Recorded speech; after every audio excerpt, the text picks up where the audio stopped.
existing network and engage new organizations in joining the cluster for co-designing, co-developing, and benefiting from opportunities that are offered by SmartAgriHubs network.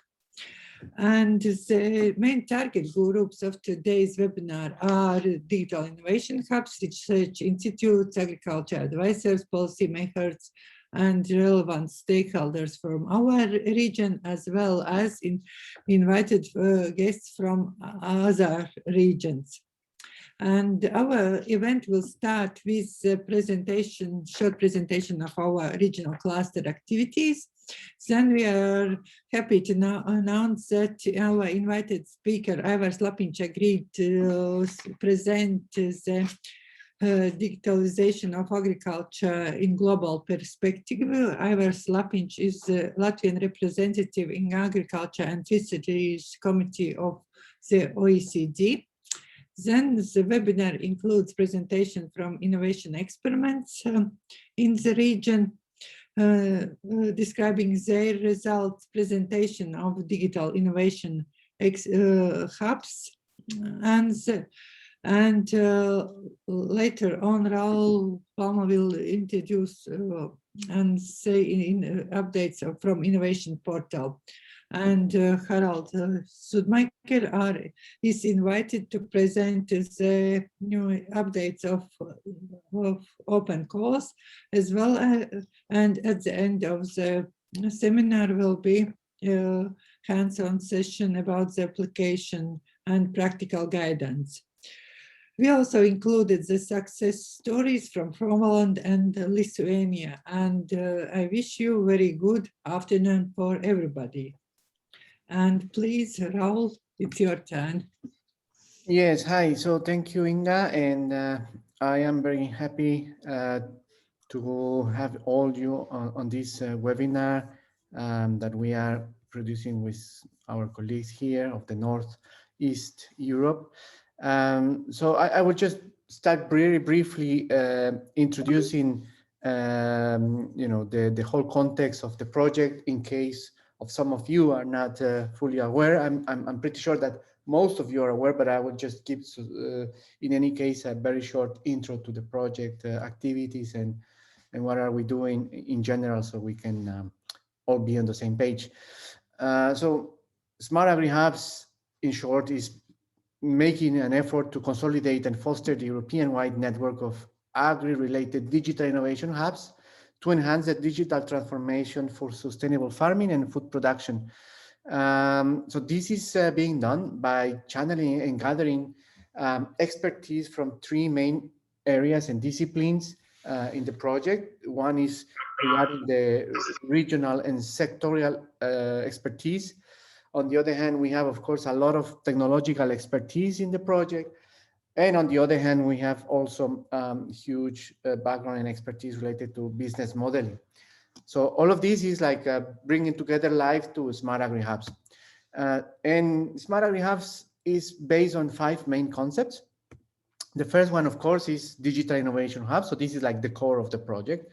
As you know, Digital Innovation Hub is like a one-stop shop that allows companies and other stakeholders to be more efficient and to be more competitive in their own activities, especially, of course, related to activities that can be somehow connected to the agri-food sector in our case. But the main pillars of the digital innovation hubs are what we call the competence centers. Competence centers are all of these organizations that bring the technology, the expertise, the knowledge that is accessible via the digital innovation hubs. The next concept of the SmartAgriHub is the innovation experiment. So these are the pilots, as you want to call them, if you like, where we are showcasing how these kind of technologies that are, let's say, provided or being accessible via the digital innovation hubs are actually used in practice. So this is what the innovation experiments are. We have, from the beginning, several flagship innovation experiments, and in the calls that we have already have like couple of them in the lifetime of the projects, we are involving more and more pilots or organizations.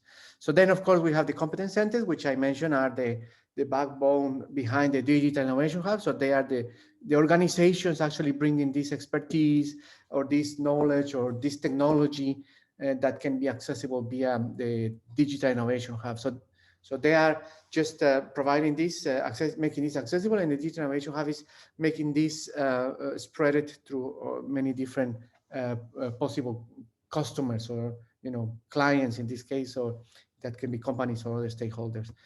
The other concept important in SmartAgriHubs is the innovation portal. So this is like a web online tool that has multiple functions, from sharing information, having forums, a calendar, news, also to networking, training, and so on. So it has a lot of different roles and purposes, but it's like the entry point or central point to connect different stakeholders in the agri-food sector. And the other one is related to the maturity service model that is provided by the SmartAgriHubs to digital innovation hubs to assess their maturity, to identify their weaknesses and strengths and so on. So I will come to this later on as well.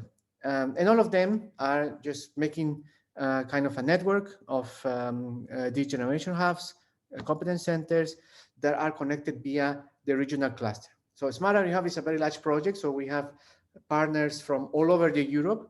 We have over 150 partners. So it's very large. So we are organized in clusters, and we are now in the Northeast Europe cluster that we are representing with INGA. So these are the numbers of SmartAgriHubs in short. So 100 directly involved, but other plenty more subcontractors that are in the project. But the total budget is allocated more than 50% to industry. So that's very important. We have from the beginning like 140 digital innovation hubs from the 28 member states. We are using a regional approach with 9 regional clusters. This is one. And our target is to get up to 260 new digital innovation hubs. We started with 28 flagship innovation experiments with 22 countries involved, and 13 of them are having some kind of cross-border collaborations. These are the main sectors that we are addressing. So largest one is livestock and vegetables and arable. So these are the largest one, but we also have some in fruits and aquaculture. And we have several, let's say, targets for impact. And we wanted to mobilize 24 million to complement the open call of 6 million that SmartAgriHub is bringing into the table to engage more organizations and to support more digital innovation hubs. And in our target is to get up to 2 million farmers involved in the whole Europe. So with that, I will leave you the floor to Inga to give you more information about our cluster activities in particular. Yeah, I will shortly, as we are already out of time for our presentation, that Raul already mentioned that our cluster joins Baltic countries and Poland. We are intermediary between the digital innovation hubs, experiments, work packages in the project, and we have several tasks that we are doing, monitoring the funding schemes, so supporting experiments, and we are intermediary between the farmers and technological providers and trying to promote and digital innovations and reduce the gap by different events, and also matching different stakeholders for this agri-food chain. Please, next.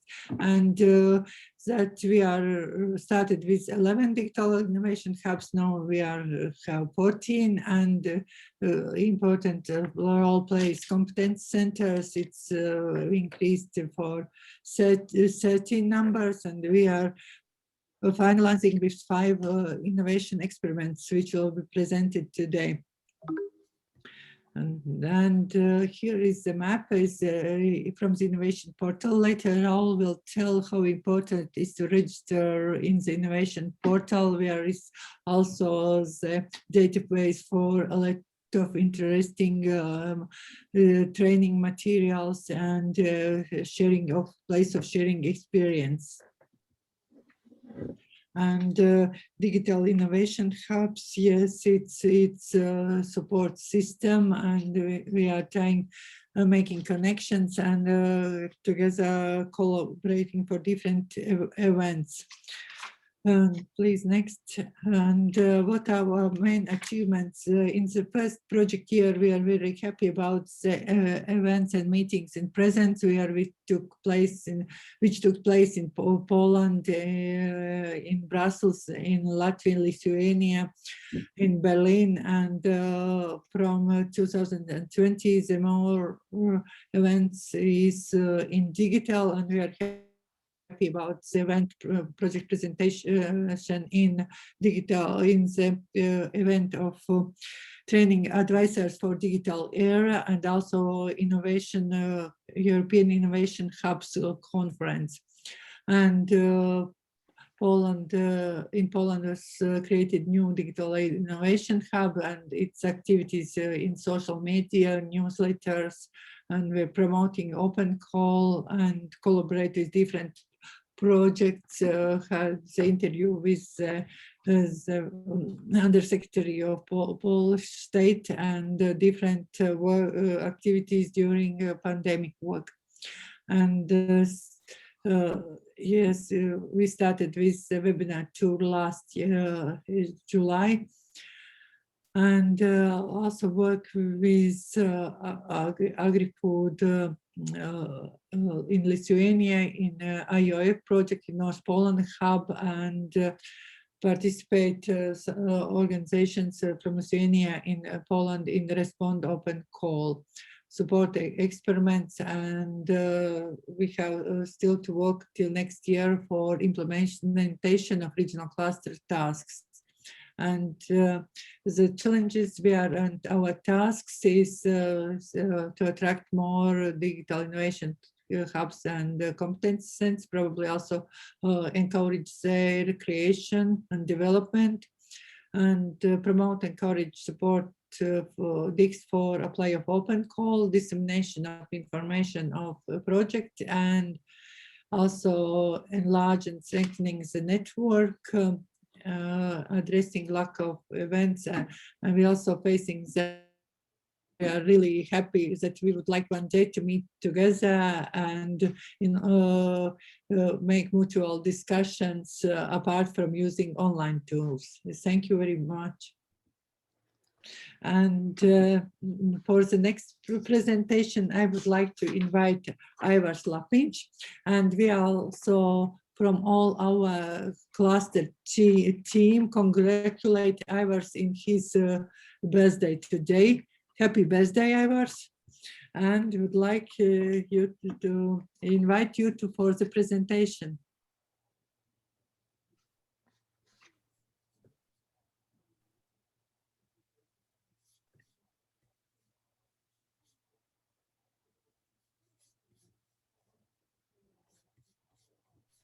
Right. Thank you, Inga, and thank you for greeting me on this special day. I'm honored.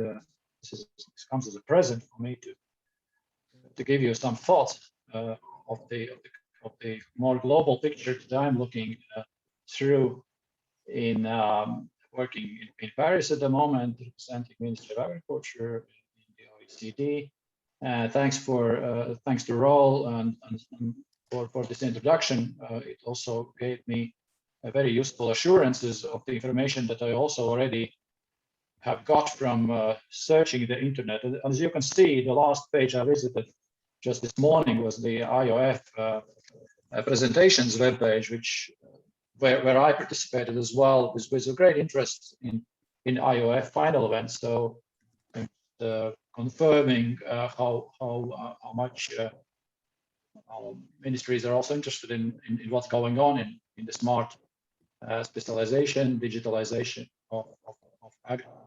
Now, down to my presentation. I'll just run through quickly some of the points that are a bit global perspective, the way I see it, on what, in my understanding, and that fits to what Raul and Inga said, SmartAgriHubs is about.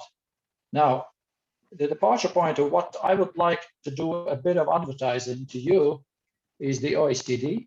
And advertising in a sense that I think it's a lot of valuable information that OECD as an organization for economic and development cooperation is providing already for 60 years.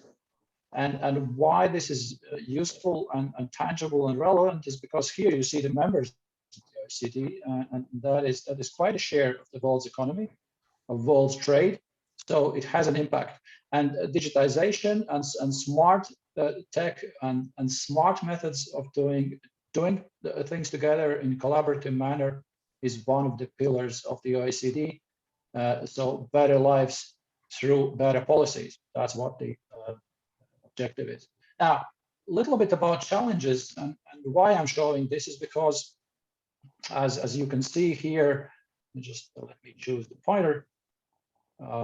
As you can see, the global agricultural production has been growing at a very high rate and higher than that of the world's population of people. Why I'm showing this is because here in more slides I'll elaborate a bit, but technological development is the key now for this growth. And even though you would think, well, you know, that at such a rate that when there are more and more people in the world, how would you feed them? Agriculture and food industries have coped with it quite well. The question is, what are the challenges ahead? Because the pressures are there, and I'll talk about them shortly. And I think that doing it in a smarter way, also using digital, is the way to go forward. Now, here, one of the challenges that agri-food system is faced is answering the question: to what part can agriculture systems, food systems help to overcome the trouble, ever increasing trouble, by the way, of the malnutrition and obesity? Again, one could ask, what does it have to do with SmartAgriHubs? I mean, come on, you're talking about something that is totally out of the space. No, because maybe in the coming years, we'll more and more see that these systems have to be interlinked when it comes to traceability, when it comes to labeling of the food, when it comes to food information or information on what food contains. There is a lot about data. There's a lot about smart ways of how you can sell this, how you can do things better together. Now, I already mentioned this. It's just a chart that confirms what I've said before about on what grounds now is the agriculture production evolving in the past decades. And as you can see, this is thanks to the total factor productivity growth. So in other words, we are becoming more and more effective. That's the solution. It's not to employ more land or more labor. That's not the point. It's about productivity. Now, where does the employment in agriculture go? Well, as you can see, and these are figures for Latvia, but they're similar, and I'll touch upon also of you, dear neighbors, as well in a minute. The trend is clear. Now it's less of a sudden drop, but it's been dropping since beginning of the century, and it continues to decline. Not as steep, it continues to decline. At what price? Well, yes, there is a price as well to pay, but I think the benefits are there because you can become more productive in this way, and you can have higher incomes. And also, when you have higher incomes, you can also deploy the smart techniques and digital techniques. Now, this has happened not only to us. As you can see, our neighbors in Poland as well have dropped from the 1960s down from near 50% down to, I guess it's lower than 10 now in Poland. Other countries cannot be seen here, but you can see around the globe of what the change has been there. I mean, for instance, China, this is great industrialization, where they stand even today, well, higher than we are in this region. But the trend has been very clear for these past 60 years. Now, what's interesting, and I think this is a challenge. This is a challenge in particular for Latvia, but I think it may be a challenge also for the whole of this region, for the Baltic Polish countries, that we have gone up to the level where value of the agri-food trade in terms of value is a bit stagnating. I would like to say. I have more justifications for that. Time does not allow us to go into too deep, but I think this is really a question of how can we increase the value added, how can we yet increase the productivity as well to raise, at the end of the day, the living standard. Now, this has been a change. I see somebody's talking, so my presentation deemed to be interesting. Thank you very much for that. So Latvia, Poland, Estonia, and Lithuania, we see all of the countries here. Of course, this is not a static picture. We have been raising our productivity. However, I think when it comes to cooperation, I think this chart illustrates you very well the deep sense and good faith of SmartAgriHubs is to cooperate with other regions, is to be in the same network, is to, by networking, acquire their experience as well, because they are not standing alone in the same spot. They are also going ahead. Now, a little bit about the wider picture, and again, going back to why am I mentioning it here today, is that there are these so-called trade-offs that recently, in a very concise report, OECD, by looking at how to make better policies for food systems, has been on evidence-based, on research-based as well, references making this analysis of the trade-offs that exist. So again, food security and nutrition, so nutritious value of the food. How can we better inform consumers about the healthy foods, the healthy diets? I will not even touch about the point about the livestock versus vegetables and fruit. This is a subject on its own. Resource use under climate change. Again, here I think we have a lot of the challenges that can be solved by coming into the play with sensor techniques, artificial intelligence, and I'll mention that a little later. One example where policies stand, I think, in a good way of also showing some way of what we could be looking at is, I'd just like to highlight this objective of reducing the use of pesticides overall by 2030 by 50%. This is an ambitious objective. Now that is linked to the EU biodiversity strategy. All our governments, as a part of the EU, have agreed to this. So, like it or not, this is not disputable. But I think it's a question that I think again technologies can help agricultural value chains to tackle these tasks. Now, a little bit about the water and nitrogen balance. Here you see the development since 1995, so 2015 versus 1995. I especially marked all 4 countries just for you to see where we are. Again, I think to a large extent, maybe even more for Benelux, but not only for Korea and others, but also for us. This is becoming an issue of how do you measure that? How do you capture these data? How do you build that into the systems of farm management? How do you exchange data between systems that accumulate acquired data on environment indicators, farm indicators, financial, and other? I just looked yesterday, especially for you. I thought, and I found this. I didn't know that before. That there are really just recent, not a boom, but these technologies are coming in as well for the biodiversity and digitalization of how can you detect even and recognize the bird species by not catching bird physically, and having biologists looking at it, but by using artificial intelligence. And these are real tools that from the research that I made a bit in what's happening around the globe and the research, these are real solutions, it seems to me. And so it's a not long time before that we can also integrate these solutions by counting, proving, and surveying the biodiversity as well. Otherwise, if you send people around in fields and forests and nature, that is very expensive. Now, on digital, again, Latvia this year received the long-awaited report that we paid for, OECD report in going digital in Latvia, where some of the systems that are very much built for agriculture, for farmers, for food chain are also mentioned. One of them, Rules for fully digital application system, not only for area payments, but more and more so also for investment projects.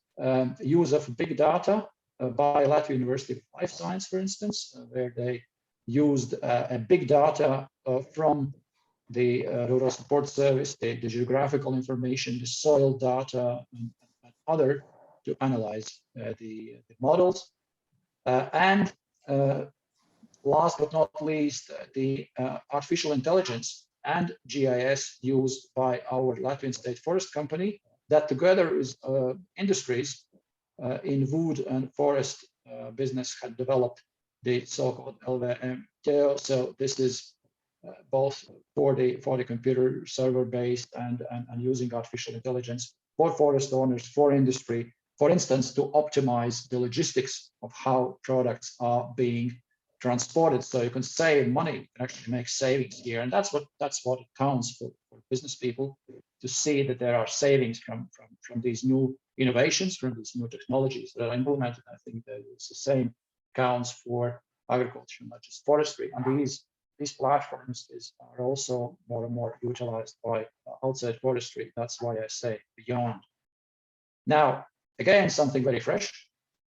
World Bank released a report this March, so a week ago, on digital agriculture indexes, and this is a whole lot of information interesting to read if you're interested into wider pictures, into interconnectivities. And of course, I was very much interested in looking at these figures, that where do you stand? Now, this sub-index is derived by looking at where do you have, in this case, 4G, for instance, that counts specifically for the utilization of these digital means on field.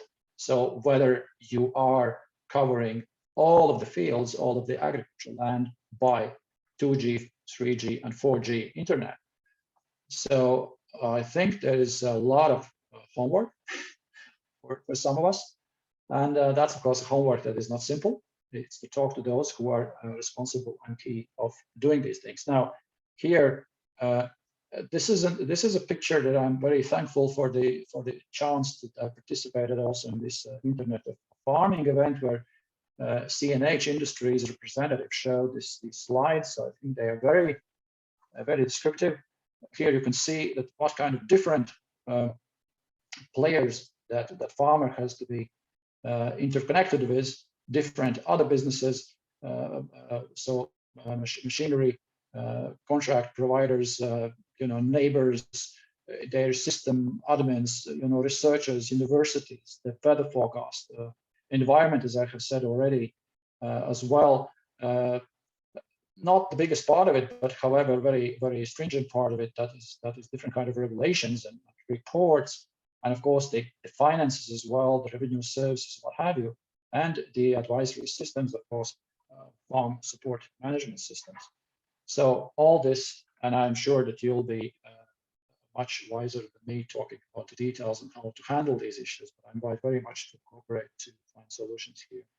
Last, just to touch on what's happening else globally, there will be a food system summit this year, organized by United Nations organizations such as FAO and others. OECD will be participating as well with this report that I did mention, looking at the different aspects of safe and nutritious food sustainable consumption, nature, livelihoods, resilience. So in all of these, actually now and then we see also how much in the world, not only in our region, in EU region, but also in a smaller Nordic Baltic region, are people interested and ready to make innovative solutions to use new technologies. One of such example, here I'm in Latvian digital signature system. What's interesting is that there is some progress. We accept Estonian digital ID. I think for Latvians and others, there is still way to go because Estonians accept Latvia and you don't see it, but as well Lithuanian. But I didn't find any way of how we are linked yet to other countries in a good link. Why I show this is because I think that it's not long before that we will be speaking, because of the data privacy issues, because of this interoperability, that how can you make systems of systems work?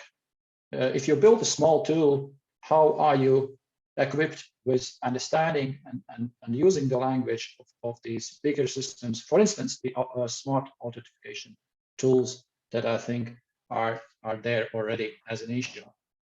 I wish you really well in SmartAgriHubs for the network coverage, and I warned Inga already that I will also say some straight words about how I see it. I think at the moment this cannot be really called network yet at the level sort of a pan-European or regional or something. Well, yes, network is this, but I think it is a place to ask yourself a question whether there is a critical mass already after the IOF project and what will SmartAgriHubs achieve. So I think this outreach is important and to serve the members that are in the network. So I think by large, this is a question that we have to ask ourselves of what speed at terms of quantity and quality are we doing these matters here. But I congratulate SmartAgriHubs very much on being open. I also registered there. I see you can find the partners who are there, but still I think it's in the low side in terms of numbers. Here are all the references. You can Inga can share the slides after this event to all. So if you're interested for further read, all of these references are there. So for you to easy access all of these, of course, that are and applications that I referred to. So I really thank you very much. Tinka bardzo, ačiū labai. So I hope you enjoyed it. Here are my contacts. Today I also posted some posts on the IOF recordings that were made, because from what I saw from the countries around the table today, there were not too many participants. So I think that would be a good read, good chance to look at these presentations that were made in IOF final event last week. I hope I'm done well in time, maybe a little bit over time, but I hope you benefited this, and I wish you all good luck. Thank you very much. Yes, thank you very much, Ivars, for your presentation, for a global picture, and also very much interested about this practical example of our ID passports. Yes, acceptance, and really much thank you that you are looking apart from Paris to us, how we look like and how we could work better. Thank you very much. And if there are some questions, please ask or put the chat or come later on. Thank you, Ivars. And thank you again. Happy birthday today. Thanks. It's nice to celebrate with you. Thank you. Thank you. And now I will give you floor to Raul. Yeah, okay, so it was really great presentation. Thank you, Ivars. So I think we should move forward. So we are just changing a little bit the order because of some logistics. So we can start presentations now regarding the FIEs. We will start with the FIE number 17.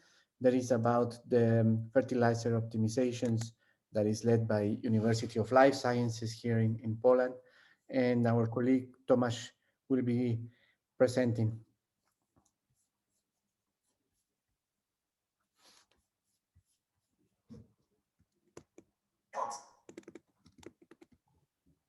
Yes, good afternoon, everybody. Again, my name is Tomasz Wojciechowski. I'm from Poznań University of Life Science, and I cooperate with SmartAgriHubs as a coordinator of flagship innovation experiment number 17. So I will present you what we are doing, where we are now with our experiment.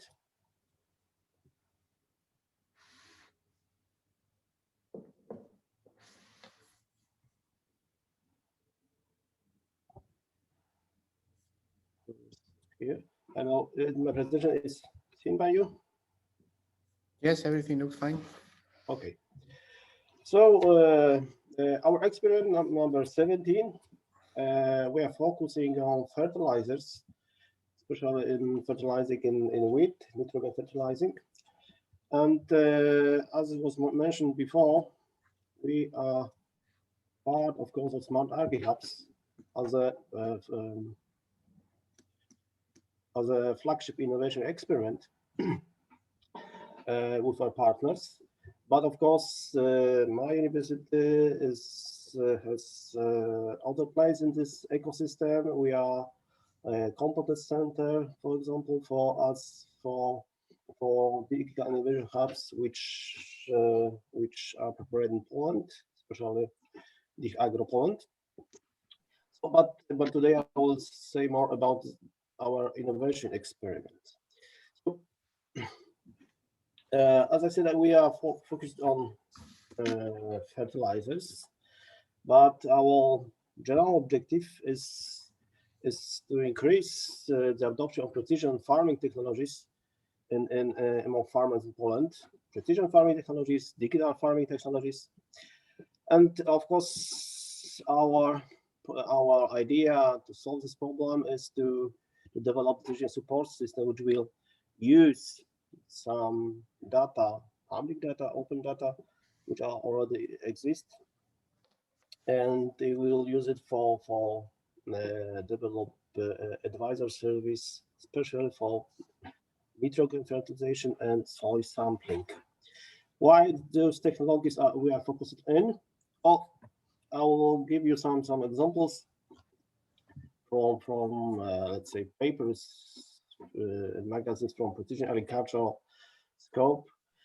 This is from so it was after we start with this, but it's I think some information, some numbers which will tell us what we are doing. So, for example, in Poland we have plenty of spreaders which are already equipped with hardware which are prepared for variable rate technology, but our farmers especially use only the auto section control. So there are a place to use the machines, the hardware which farmers have, but don't use it because they don't have knowledge or don't have the digital information served in a good way. And from all the other point, we see that there are some services, especially from commercial part, from SMEs, offering those data which can be used for nitrogen applications, especially satellite imaging and observation generally. But we don't have such services in public domain, let's say. So everything what is here is guaranteed by commercial parts. And this variable rate applications, not only potassium and phosphorus, but it's said here, but in Dragon 2, it's mostly based on the grid sampling. So what we are going to do is to go step more in precision technologies. So from grid sampling to management zone sampling, and those management zone sampling used for variable rate application, for example. Well, of course, we are focused not on the biggest farm, we are focusing on small, very small and medium farms, which are not often use sampling generally. So we wanted to somehow initiate and accelerate this technology in that part of farmers, small and medium. And another part of our actions, it's yield mapping. We know that in Poland we have some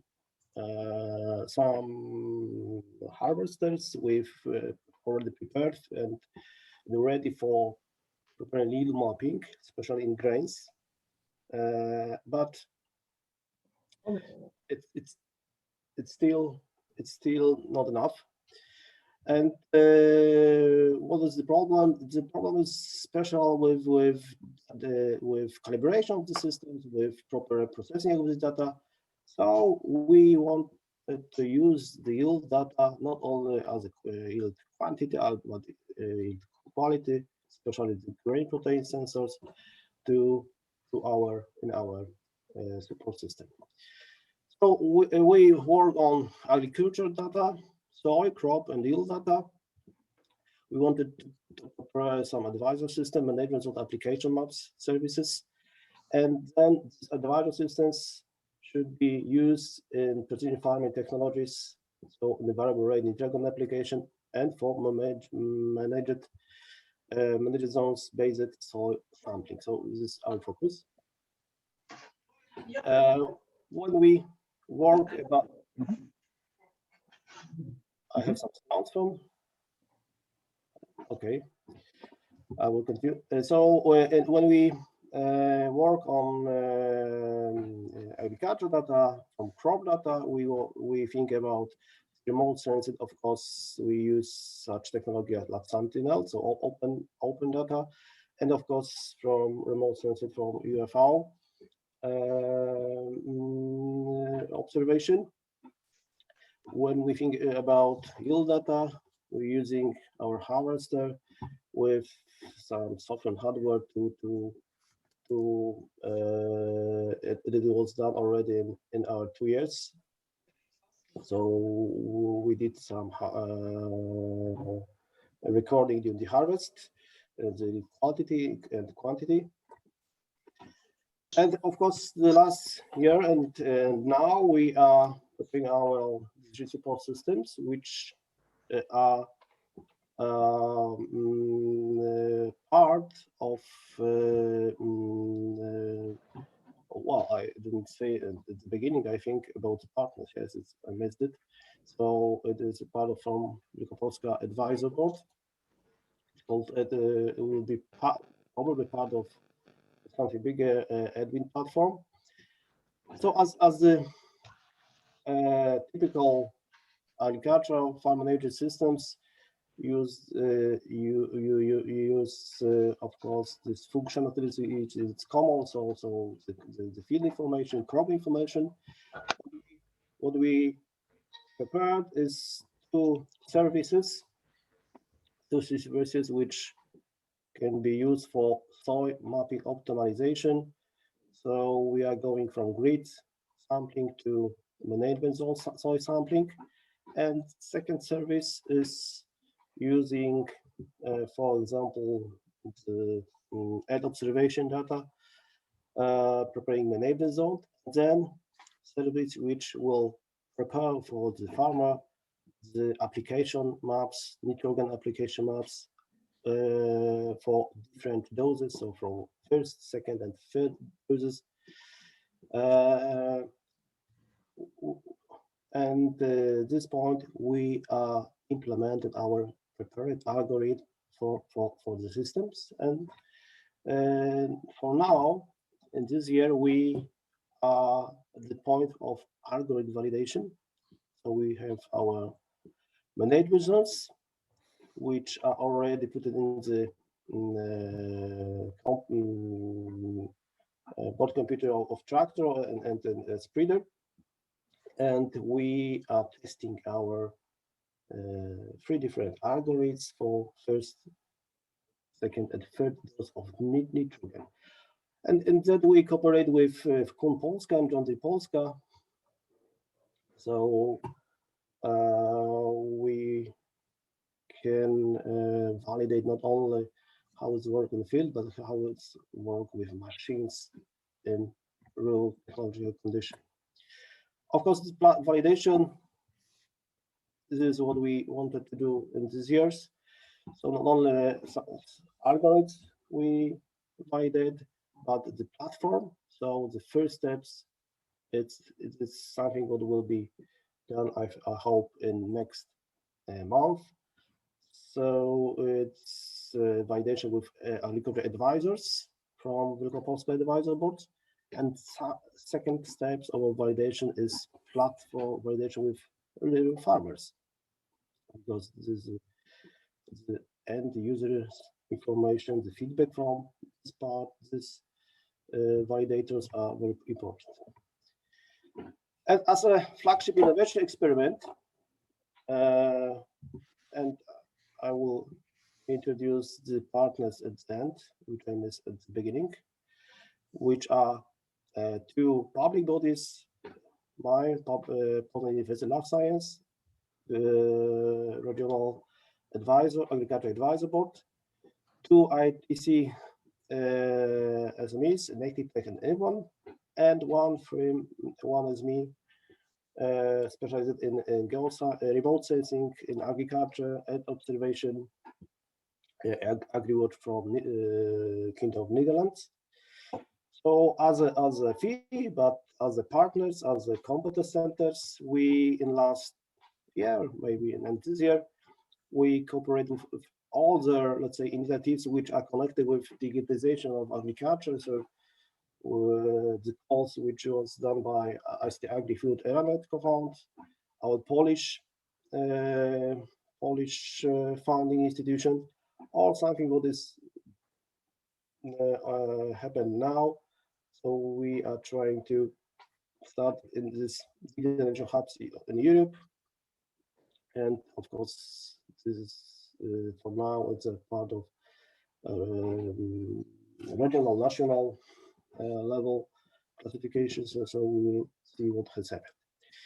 So as a flagship innovation experiment, we are preparing all the real support systems which should be ready for beginning of autumn, I think. But during that, we are open to other initiatives. So if someone is interested, we are welcome. This is my address, my contact information. So thank you for your attention for now. Thank you. Thank you very much, Tomasz. Very interesting. I mean, if you have any questions, please just write it on the chat. So because it will be faster, otherwise we will be really out of time. So we are already a bit delayed. So I will go directly to our next speaker, which is Łukasz Łowinski from the flagship innovation experiment number 18. So he's the coordinator of this experiment, and I will leave the floor to him now. Thank you.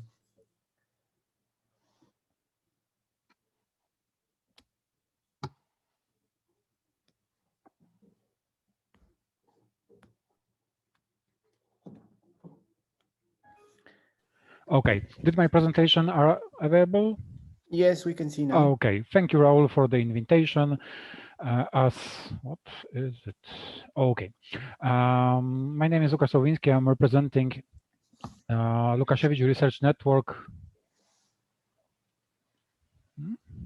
Sorry, I have something.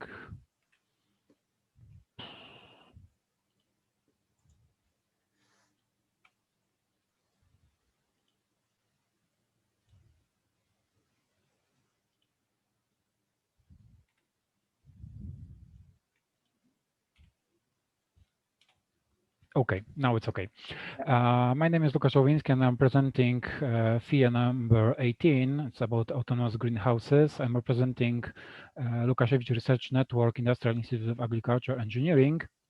and I show you the progress of our FIA in the last 1 year or almost 1 year. Mostly we are focusing on preparing the autonomous or semi-autonomous greenhouse cultivation robotic equipment.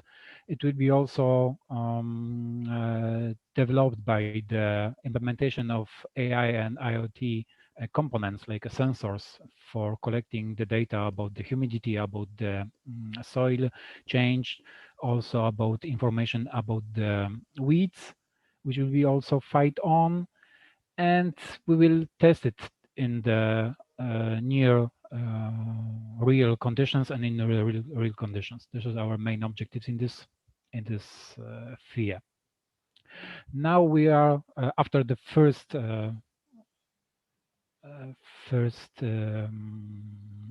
task about definitions of needs among producers and enthusiasts.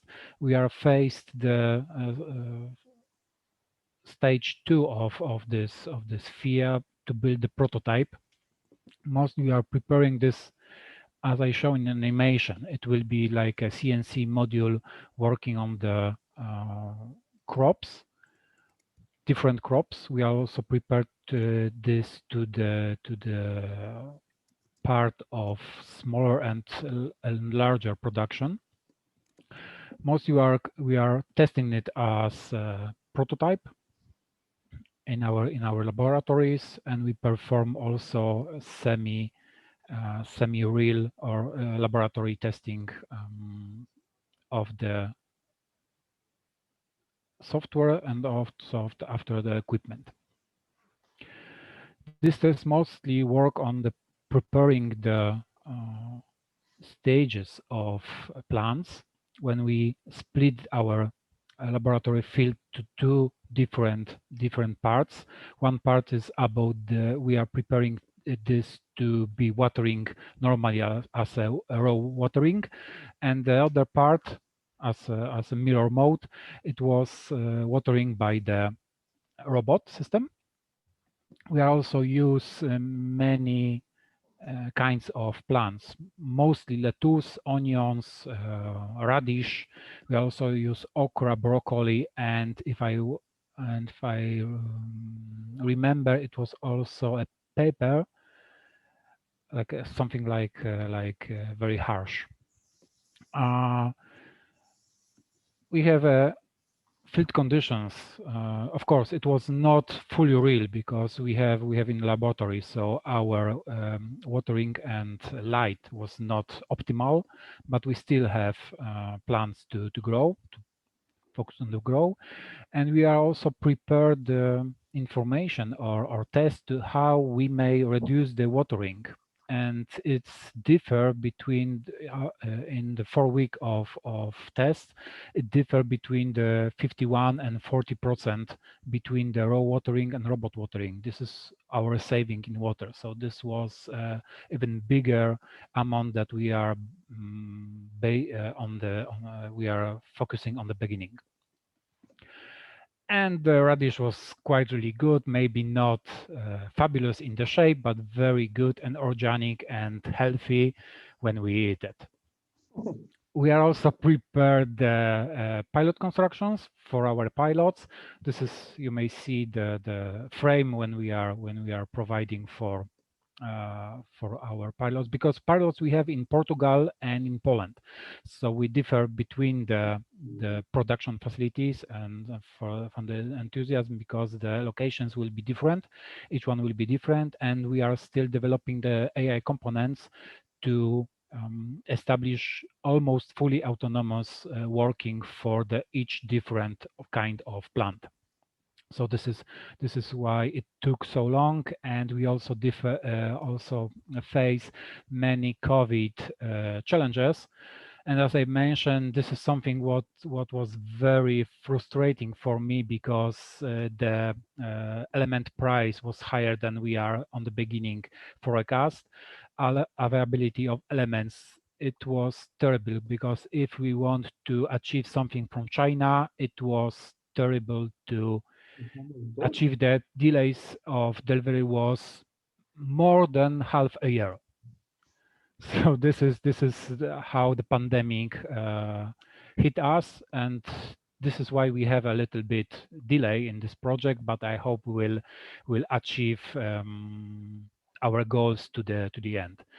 Of course, this is something what we have because we shipped the pilots to the Portugal, and we faced the hard shipping restrictions. And we get, after almost 2 or even 3 weeks of searching about which company may deliver our equipment, we found one to deliver equipment to Portugal. And even if we want to, it was fabulous to know that even if we want to ship this to the UK, it was impossible, because the restriction to shipment into the UK is that harsh that we can't send our equipment to them. So this is how shipment works now.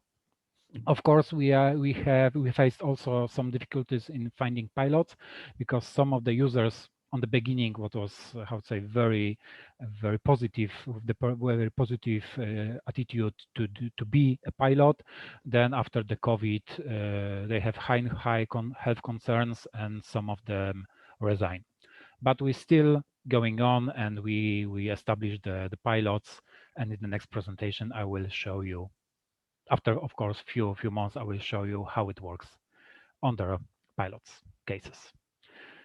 Thank you very much, and I hope you enjoy other presentations. This is my contact list, and if you want to have more info, I will be happy to reply. Thank you very much. Thank you, Łukasz. Great presentation. Thank you for the information. And again, questions, please. Now you can do it via the chat. So I will move now to our next speaker, Maciej, if he's already here with us. Yes, okay, perfect. So Maciej Zacharczuk from Yes, Raul, yes, I'm here. Center. So he will be presenting the FIE 16. Maciej, the floor is yours.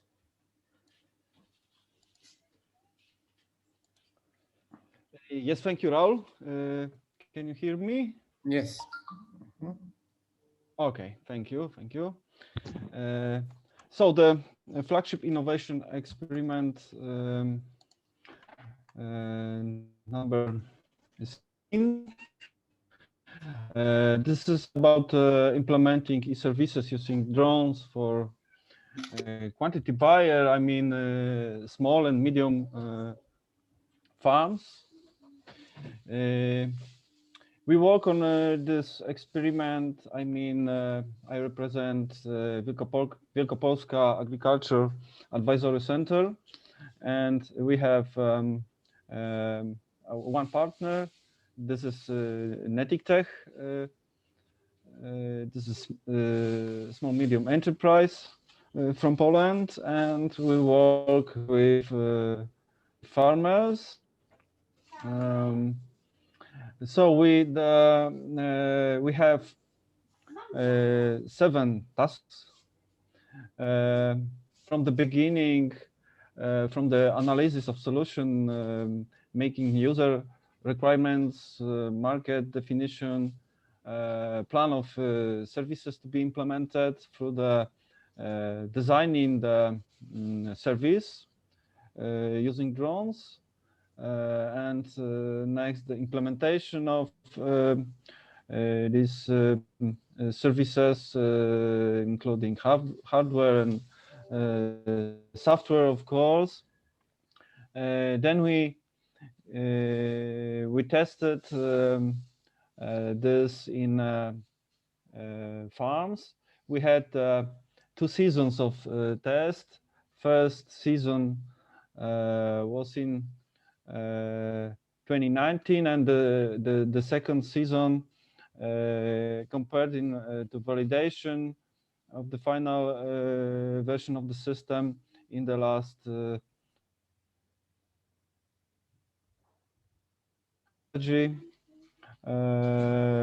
large scale, use the software, the system, and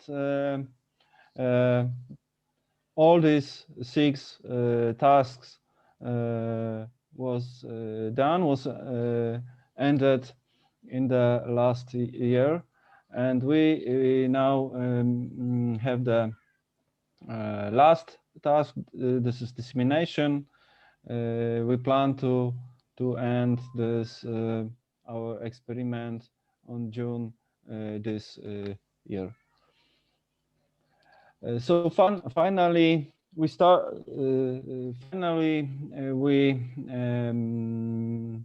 made 4 services. Our software present these services to use now. It is field mapping, the first service. The second is estimating damage in agriculture. Thermovision, this is the third, thermovision of farm buildings.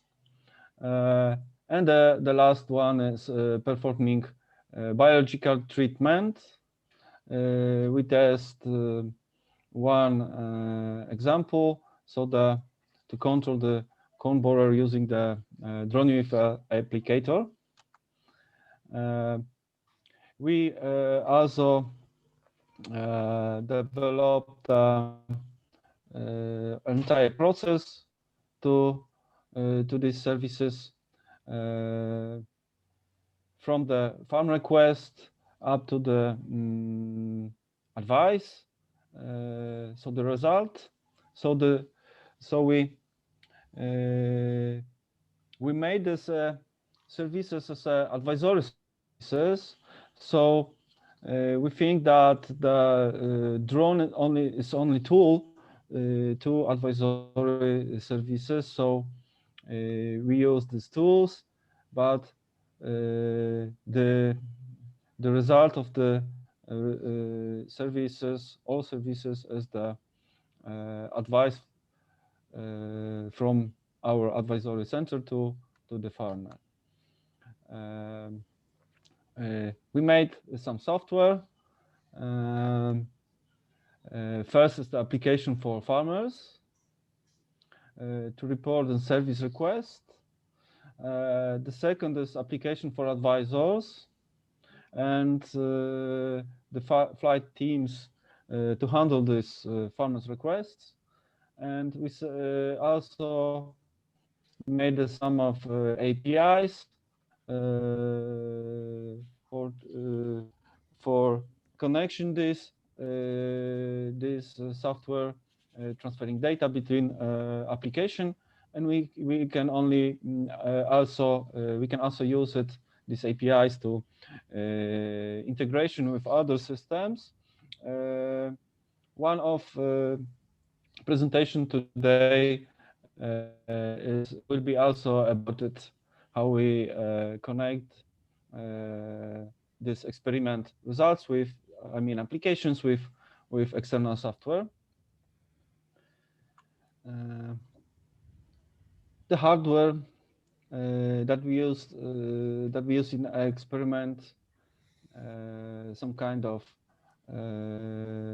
drones and cameras, and also you see this applicator from plant protection on the right side. It is this applicator. Okay. What about tests? We made 119 tests and validation in 26 farms. First season was 50 tests, and the second season was 69 tests. One test is one flight on the one plot. That is one test, and of course one result from drones. Okay, now we are on implementation to use phase. We plan to use our results in practice now in this year even. So we we made a cooperation agreement between partners in our fee. The next step was the property rights agreement, and now we're working on implementation agreement and GDPR things that is in progress. The last step that we also working on now is integration with existing platform. It's called EPSU system. As I said, today will be the presentation about it later by Adam Foyut, and of course the last step is start this services. The first we plan to start in April this year is performing biological treatment in corn borer. So that's the examples and photos about it. The service begin on observation, plant monitoring, and ends through the treatment, and ends the results, how the treatment protect the product. We use the applicator and both with how it's called trichogramma in Latin. It's some kind of wasp, and we also made some videos, but I think we don't have enough time today to present it with the farmers. So that's all. Thank you very much, and please contact if you wish. Thank you.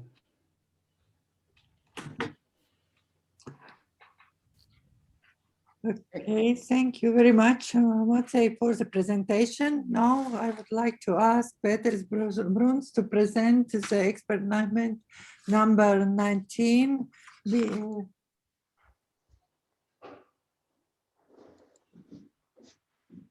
Hello, everyone. So I will try.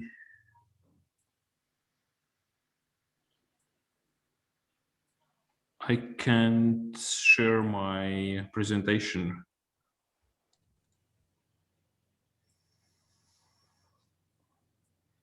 We have to give you the rights to present. Okay. Yeah. Then I'm awaiting the rights. Maybe Raul, you can. Sandis, please help. I gave the hosting role to the Raul now. Okay. So to me, okay, so Peteris. In a minute.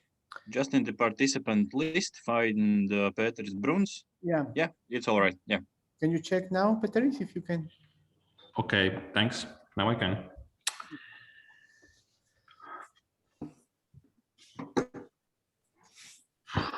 Okay. Can you see presentation? Yes. Okay. FIE 19 was experiment related with bee monitoring and bee behavior prediction. Our task was to collect sensor data and make analysis on this data. To understand what happens with bees, we needed also beekeeper observations so that they can identify the specific cases when something happens, what happened there, is it normal behavior or not.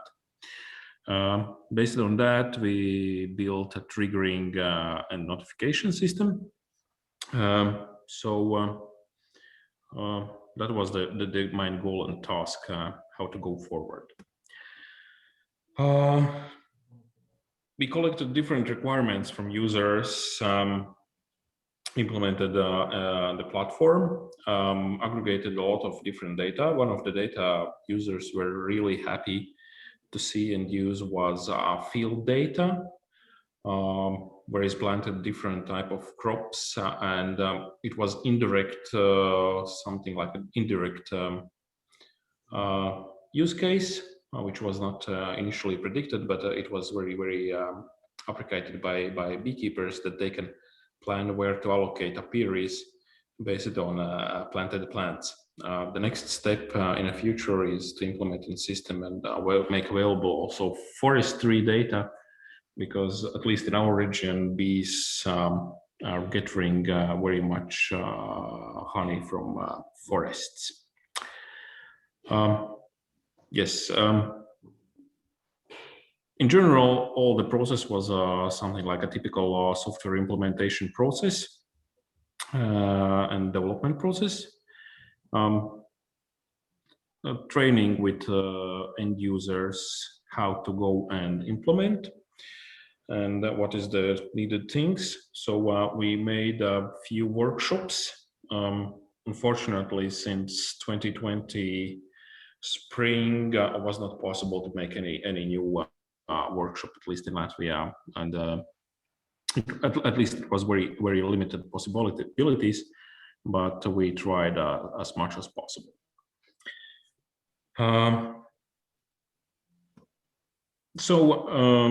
In field conditions, it looks somehow so. So we have sensor units and sensors are installed in a hives. That was tried on several bee hives, and in this moment, these are the old hives where it was installed to test and feel how it works. There appeared also some ideas how to improve that, or already implement places for sensor locations already in a process of building new hives, so that there is not need to go with wires somewhere strange, and the system could be something like ready to use with hive.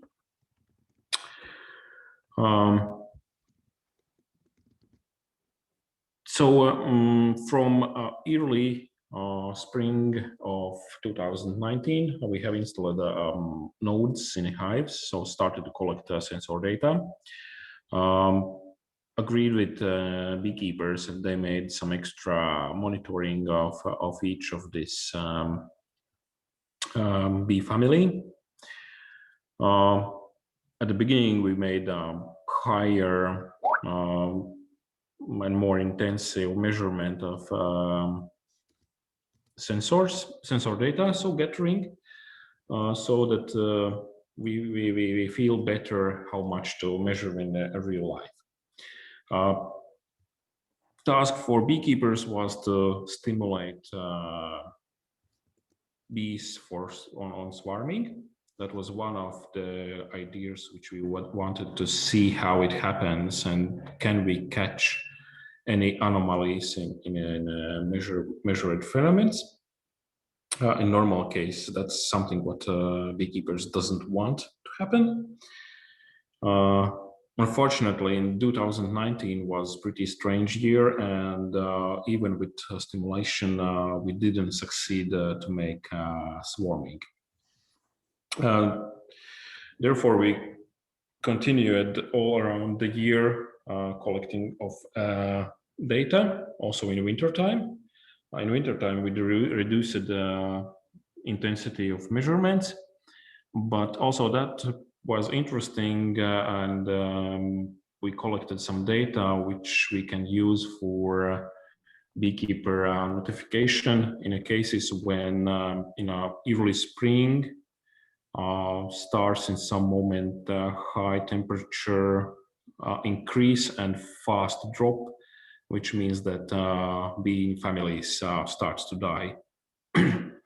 So this is one of use cases which we have found and identified, and where we can provide some notifications for end users. Risks we foreseen, lack of available data for machine learning needs. That in general we faced.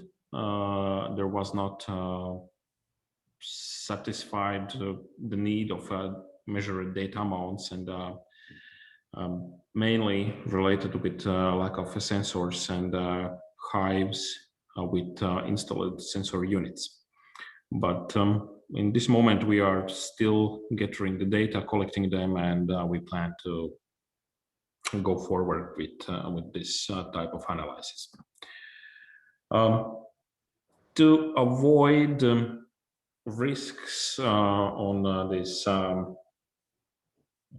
sensor data and to make a system more interesting for any other beekeeper or data provider, we started to review open API for sensor data collecting and collection, as well some basic solutions and instructions for interested parties how to build your own sensor unit for a hive based on Raspberry Pi or ESP32.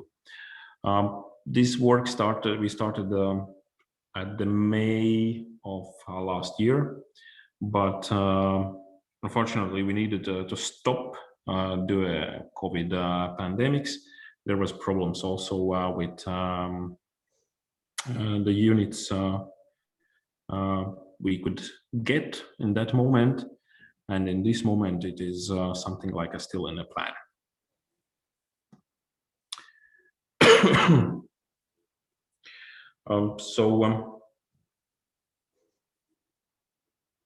In general, system can be used also without sensor units in this moment. So users can register and work in their resources like apiaries and hives. And if you have sensor units, it's possible to install this hardware and also connect your hives with sensor data. So in this moment, what we used the agronode sensor units with GSM model. Unfortunately, is more modern data transmitting modules was not possible in our case use in a test site, since there is very limited internet connectivity, not internet but mobile connection. So it happens pretty slow, and it is one of the problems where we lose a lot of resources. Yes, and this is basic system architecture and dashboard, and how the alerts, apiaries, hives, observations, and sensor data are connected in the system. One of things users like is the map of apiaries and locations, how much resources, where they are located, and registry of made activities in hives. So these are basic screenshots, statuses and notifications appears also here in web interface. Reports for some needs also are available, and exports from system. And here is a basic new hive registration in a system.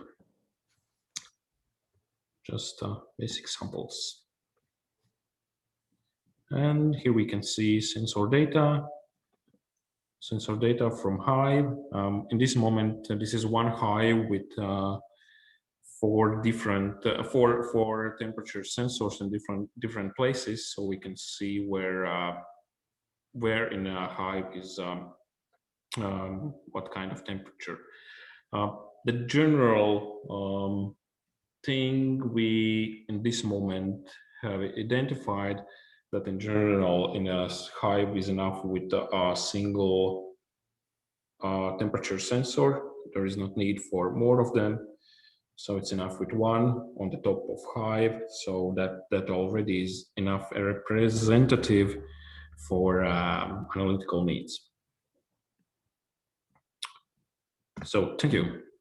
Thank you very much, Peteris, for this explanatory presentation, really useful. And next, we would like to invite Ilze Barga for presenting our experiment, groundwater and meteor sensors. Please, Ilze.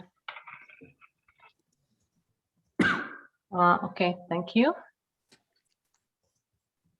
Hello, everybody, but I cannot share my screen. I do not have this permission. Can you try? Please. Yeah, can you check again? Yes, it worked now. Thank you. Yeah. Okay, you should see my screen, right? Yeah. Yeah, okay. So yeah, my name is Ilze Barga.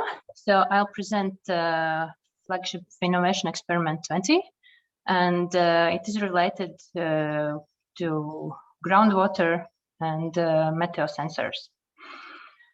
So the idea of the experiment was to create a web application in order to provide farmers, agronomists, consultants with tools for decision making regarding the right time of field interventions. So the technical solution or this application provides data, information, and analytical functions in one web application to support these decisions and advise farmers for the particular interventions at the particular times. So the application is now available in Latvian, English, and Czech languages. And the link is provided here. So everybody who is interested are welcome to go to the link, register. And now I'll explain what is possible to do within this web application. So for the experiment, we were using a real farm, which is located in Latvia, in Tervete district. And so the farm provided two fields. One was controlled field with controlled drainage system, and the second field was the conventional free drainage system. And so both of the fields were used as experimental area, and there were also there were sensors, groundwater sensors, as well as meteor station installed, and all the data coming from these sensors were also implemented and represented in this web application. So the developed application basically connects together different components, services, and interfaces. And for the user, so it's divided in basically in three parts, where you can represent or obtain spatial data. Another part is sensor data visualization, and the third part is meteorological analysis, which suggests farmers the right activities. So I'll go through each of these parts, and so you have an idea about the functionality. So here you can see the first part, it's spatial data part, where every farmer can upload his borders of his fields and see them on the map very easily. And also everybody who has already on place different sensors, they can connect sensors to the system and display as you can see on the screen on the map. And in addition to, you can add different other spatial data layers. So we have added freely available data layers here, for instance, water bodies, field blocks, nature 2000 protected areas, land values, soil classes, and also we added Sentinel-2 data. It's satellite data, from which we also have derived NDVI indexes and MSAVI indexes, also provided infrared map of the areas. And these are data which are available also very often as possible. So we were using every image which were available without cloud coverage. In addition to, it's possible to use functionality and see NDVI data, which we understood it's very important for farmers. So the application provides a possibility to see average values and changes in these in nearest previous images. So in using or in looking at these values, the farmer can easily indicate the place where some action is needed to support crop growth or flowering.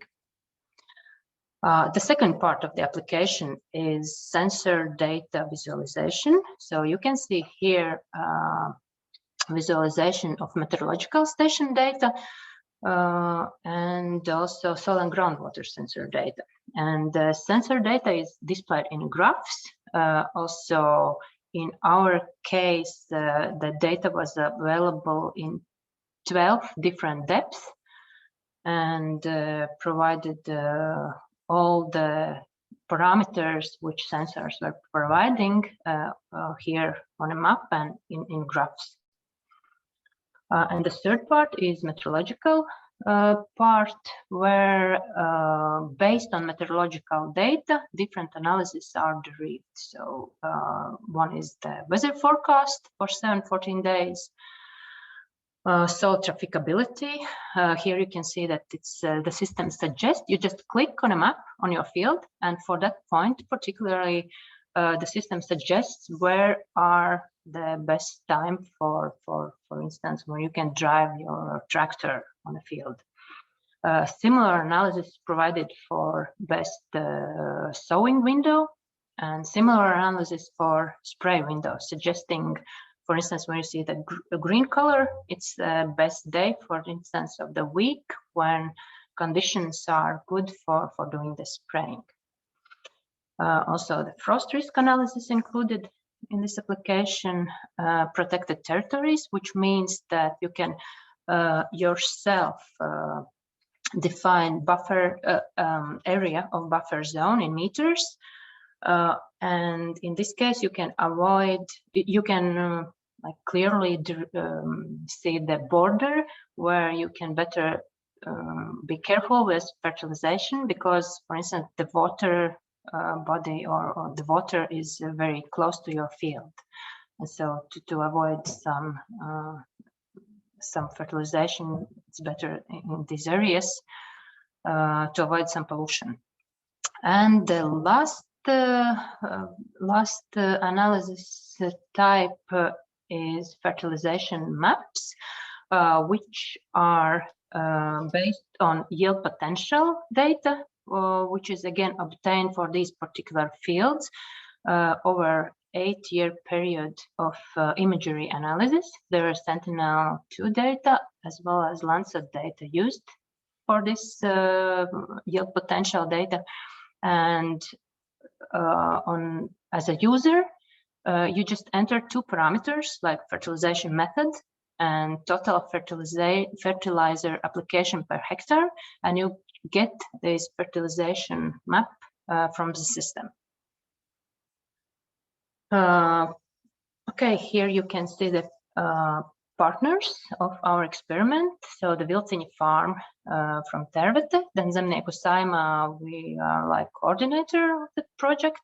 and technological solution providers are BOSK and Lesprojekt from Czech Republic, and weather forecast provider is MeteoBlue from Switzerland.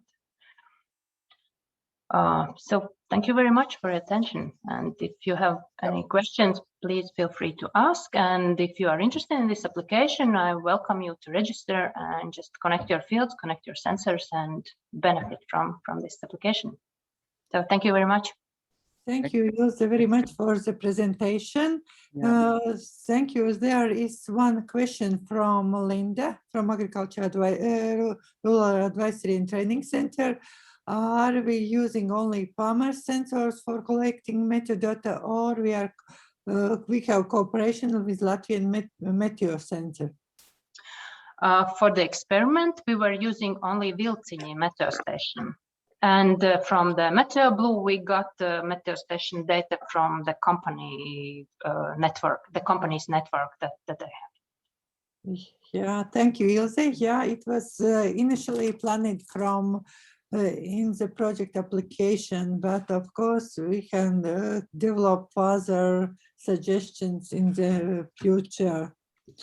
Yep. And also I would like to thank you, the team of Latvian and Switzerland and Czech Republic partners for this experiment. Also Czech Republic partners who prepared the application for this prize for 2021 contest, and Sharka already put in the chat the information that we are very happy that is one of the selected, but for the next voting selection, we would like to ask and would be appreciated for your help that you vote for our experiment. And on this link there is the guidance how to do it, because it takes several steps.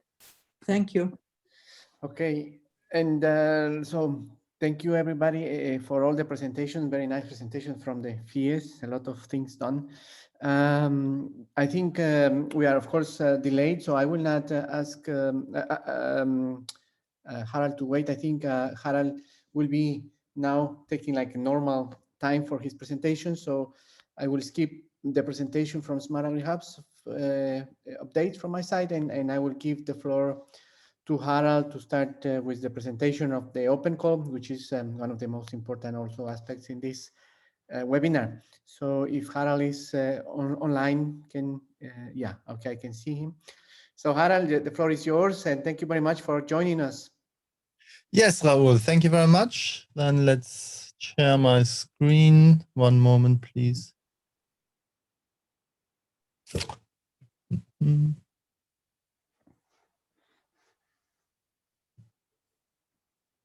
So I hope that you will see my screen in a minute. Please tell me. We can see now. Okay, excellent. So thank you very much. My name is Harald Sundmaker. Raoul, thank you very much for the introduction. And I'm deviating a little bit from the announcement. I'm not only presenting the Restart and Expand open call, I'm also explaining about the Prepare open call that we just launched last week on Thursday.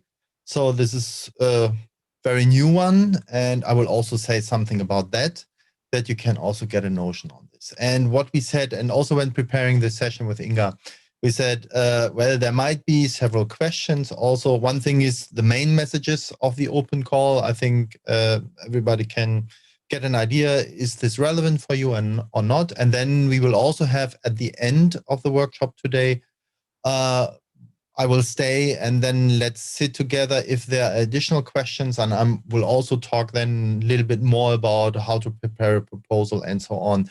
And then we can have also possibly even more discussion on that. Therefore, in the moment, I just want to introduce the main parts of those open calls. So now this shall also work. So I want to give you a kind of, I won't so much focus now on the project, and thank you very much for the initial presentations. I think, again, also there we saw quite a lot about the project. This I would not repeat so much, and then focus more on the, let's say, motivation of the open calls, because more or less you saw those facts of the project.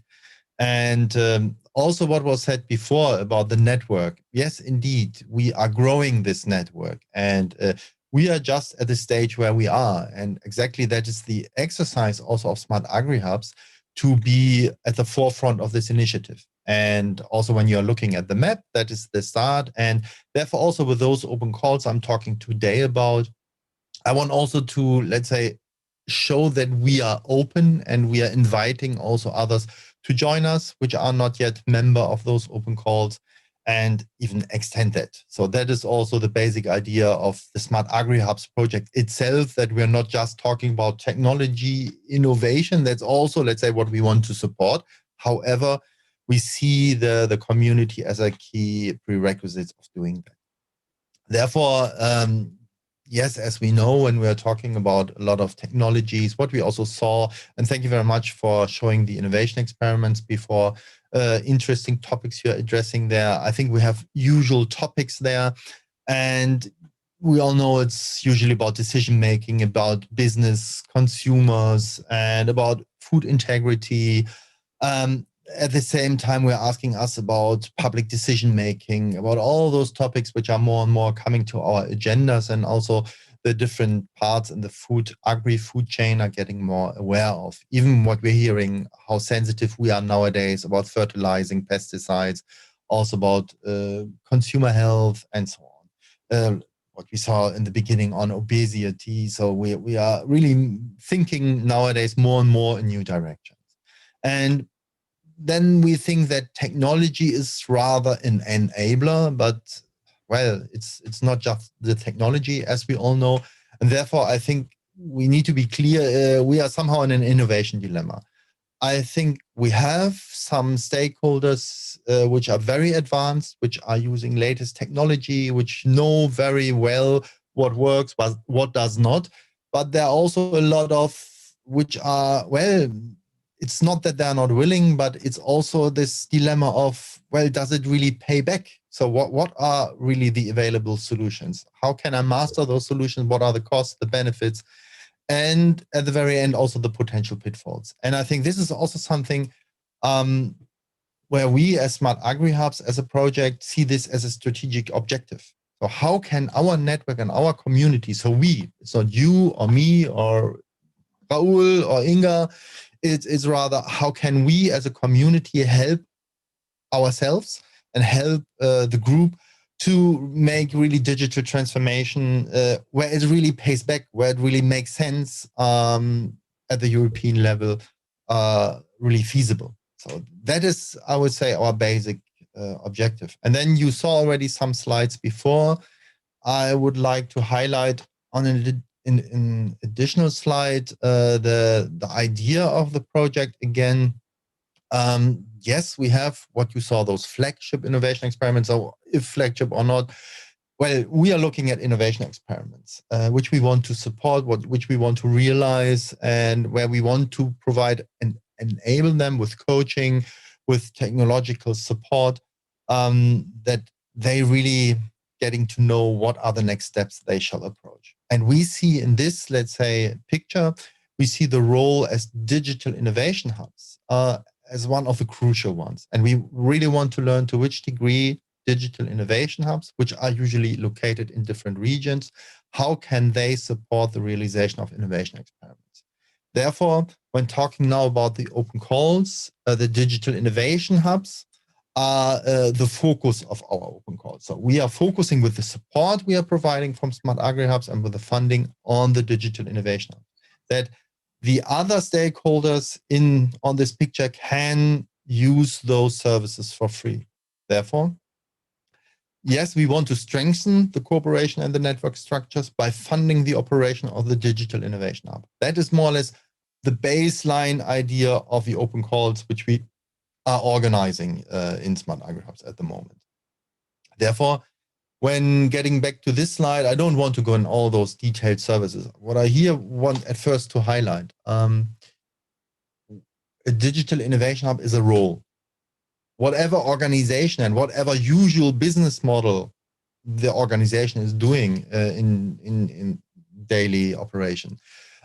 Possibly if your organization decides, yes, those kind of innovation services, if some or all, so there's no definition that we are saying you must offer this or that. It's rather you are making the decisions. What is really required in your region? What is really required from your strategy of your organization? Therefore, when you are entering this new role of a digital innovation hub, then you can, you shall really orchestrate your services you think are really helpful in your region, and possibly you are also reaching outside your region for collaboration or even multi-regional. So it's very open. It's not that we are defining what you're doing. We are just offering all these cooperation structures.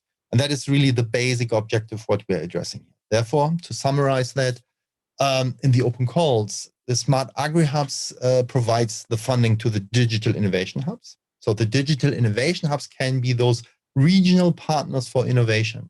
So also the idea here is that if I'm a technology provider or if I'm an end user and think, so, well, I want to introduce this kind of new bee monitoring or groundwater measurement or how to really use this drone thing. And so then where can I go? Who can also make the contacts? Possibly I also need to reach out also outside my region where I possibly do not yet have those contacts. That's really here an opportunity to, let's say, contact the digital innovation hubs. So that is also here the strategic idea. And then with those open calls, those digital innovation hubs can support the preparation and realization of innovation experiments for free. So if SmartAgriHubs, so we as SmartAgriHubs are providing funding to the digital innovation hubs, and then the digital innovation hubs can support the realization for free.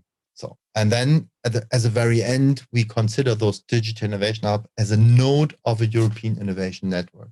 That is, let's say, the key messages what we want to address with our open calls. So, and then if I'm a digital innovation hub, or if I want to enter this role, because we are not saying that you need to be a very mature organization, have done it already for years. So also if you want to start that, you're very welcome in our open calls. So for established as well as new digital innovation hub, you're very welcome to join us there.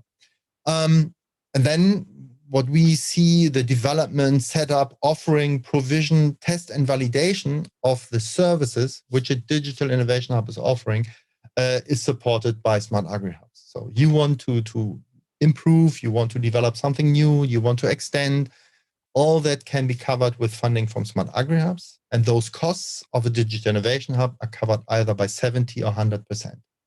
100% if you're a non-profit organization, then it's even covered by 100%, so and 25% overhead. These are the normal EC rules on funding. So that's more or less the framework of the calls. So then now thinking at the first slide, I said I'm talking today about 3 open calls, which are in the moment open.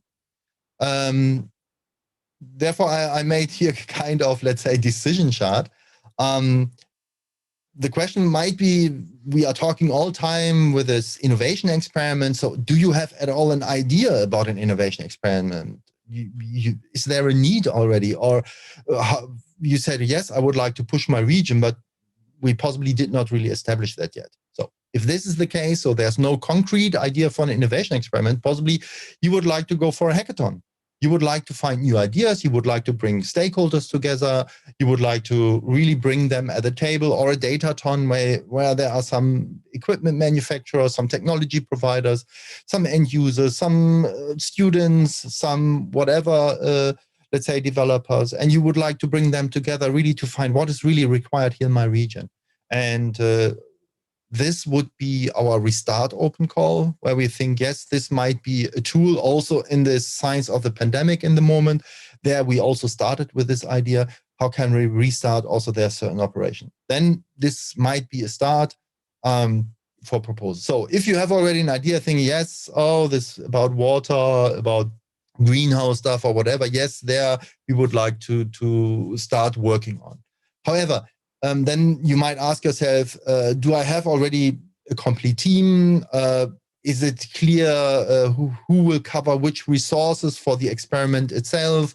And do I need to have some additional third-party funding for this? If there are several questions not yet clear, we said, well, and that is the new open call we launched last Thursday, where you can also prepare such a proposal to define an innovation experiment, organize the team, and settle finances and resources. You can also ask us for support covering that, so that the Digital Innovation Hub is supporting this process. So then the prepare proposal might be the right one, so the prepare open call. I will also tell something additionally on that, on the calls itself. So all you're saying, I know about an innovation experiment, we want to do this and that. Yes, and our Digital Innovation Hub would like to provide this strategy in the region with this. Is it one or several innovation experiments? So this also can be then asked for in the expand open call. So then also in terms of funding, so we said on hackathons, if it's one Digital Innovation Hub or several, it's up to 60,000 euro you can ask for with one proposal. For a prepare proposal, you can ask for up to 20,000 euro. Or those larger expand projects up to 500,000 euro for a complete project could be asked as funding from SmartAgriHubs. So these are, let's say, the funding, let's say, environment. And of course, also the idea behind those open calls here is that if I did an initiative in Restart, if I did some hackathons, some datatons, then possibly after that, I will say, oh yeah, now I see we need to do there and there an innovation experiment. Or even you are saying, yes, first I need to prepare a proposal to go to expand or to go to even another scheme, also to mobilize additional resources, then I can go to prepare. So that we also have here, let's say, the idea, and also with the prepare open call, what we published last week, that you are getting also some support really to setting up the overall team, the finances, and the organization via, let's say, via the prepare open call. So this is more or less the kind of decision you need to think about. Then concerning timing, we had even last year the respond open call. Today I won't talk about this more. All those projects already closed.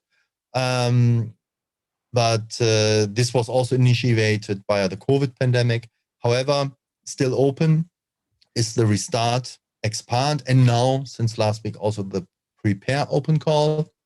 And as I said, Restart is for identify ideas for innovation experiments. Prepare is more define and prepare innovation experiments. And the Expand is for really supporting the innovation experiment realization. That is more or less the idea. And the Restart open call will be open until September this year. The Expand open call until June next year. Well, what does this mean? This means in Restart and Expand, you can submit proposals, and every 2 or 3 months, we are evaluating the proposals with external evaluators. And then we have deadlines. The next deadline is at the 26th of May, while the Prepare open call is just a single deadline. So from last week, 18th of March, until May 26th, the call is open. After that, it's closed. Then it's gone. Also tomorrow, we will make a webinar on the Prepare open call, also about the let's say, more details on this. And well, then I would say I can stop here. I will have also a slot in the end of the event. So for all those which are now more interested in those open calls, please join then in the final session today of the workshop. And then I will also continue here with several slides on the individual calls, on the conditions, the detailed funding, and then we can also have some one-to-one questions, or what means one-to-one, one-to-many questions that we can also then discuss over there. So thank you very much. Well, thank you very much, Harald.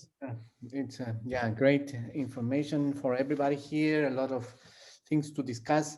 Yeah, and we are really promoting the very recent new prepare open call. So I think that it's very interesting. I hope that many of the participants will be also interested in getting more information about this in the last session today, to really have some kind of more hands-on on how to apply for that.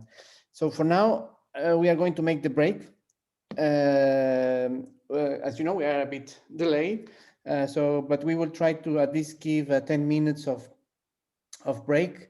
So we will reconvene here at 2:35, I suppose, because it's already 2:30, 2:23. So I think 2:35 will be okay for everybody. And in the meantime, I just leave it open. Of course, the session will be open. Just remember, for those that didn't read the chat, there is a questionnaire that we are asking all the participants to fill in, please. So go to the chat, get to the link, and try to just give us your feedback, your suggestions, recommendation. That would be very important for our region, but also for the SmartAgriHubs project in general. So thank you very much, and we will be in 10 minutes back with you.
Okay, so welcome back, everybody.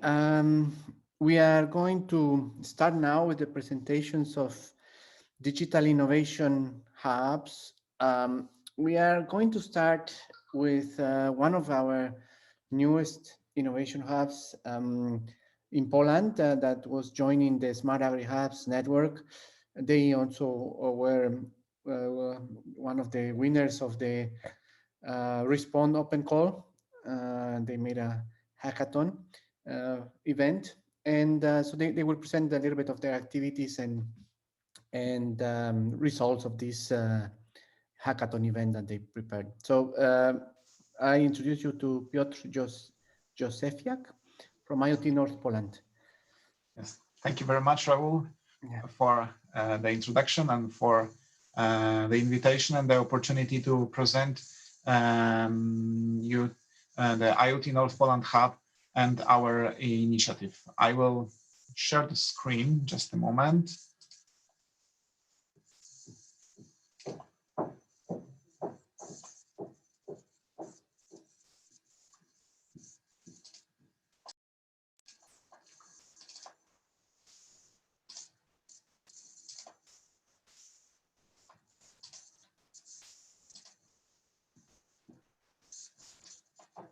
Okay, is it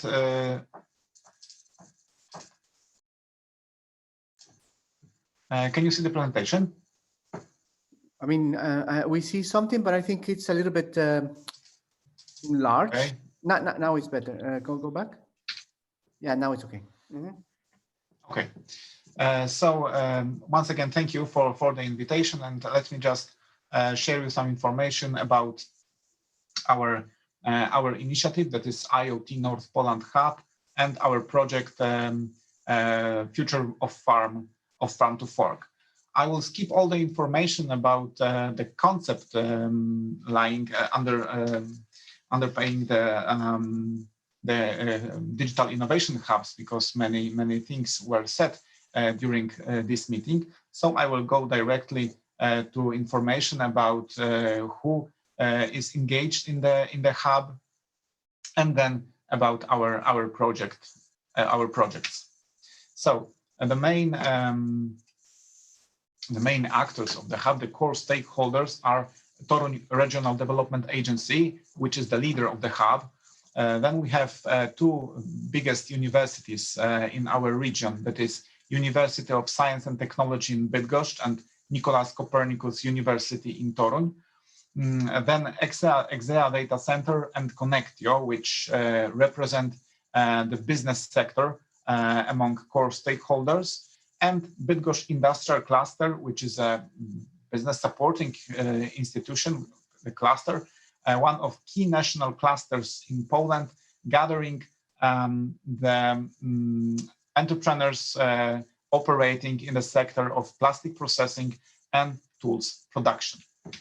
Of course, we have companies which are our partners, which delivers the expertise, which offers to our customers the requested services or solutions, and help companies in processes of digitalization. As for our client segments, they are divided into four main groups. Business, which we can understood in general, business in general, the public sector, medical sector, and of course the most important for our today meeting, the agriculture. And in case of agriculture sector, we cooperate as Toruń Regional Development Agency and IoT North Poland Hub with organizations supporting farmers in our region. And as for the projects, we provide services which are with this, and the source of services are different projects, like Inform, that is innovation framework for challenge-oriented intelligent manufacturing. That is the project funded with Baltic Sea Region Interrect program.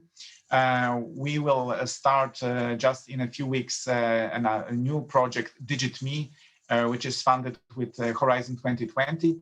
We have a project, common project with Nicolaus Copernicus University, funded by the money of the university, that is research on light pollution, and of course the main project for our today meeting, which was funded with the open call funds, the future of farm to fork digital solutions for short food chains. And the project started on the 1st of July 2020 and lasted till the end of the year. And there was two project goals: support short food, one main project goal, and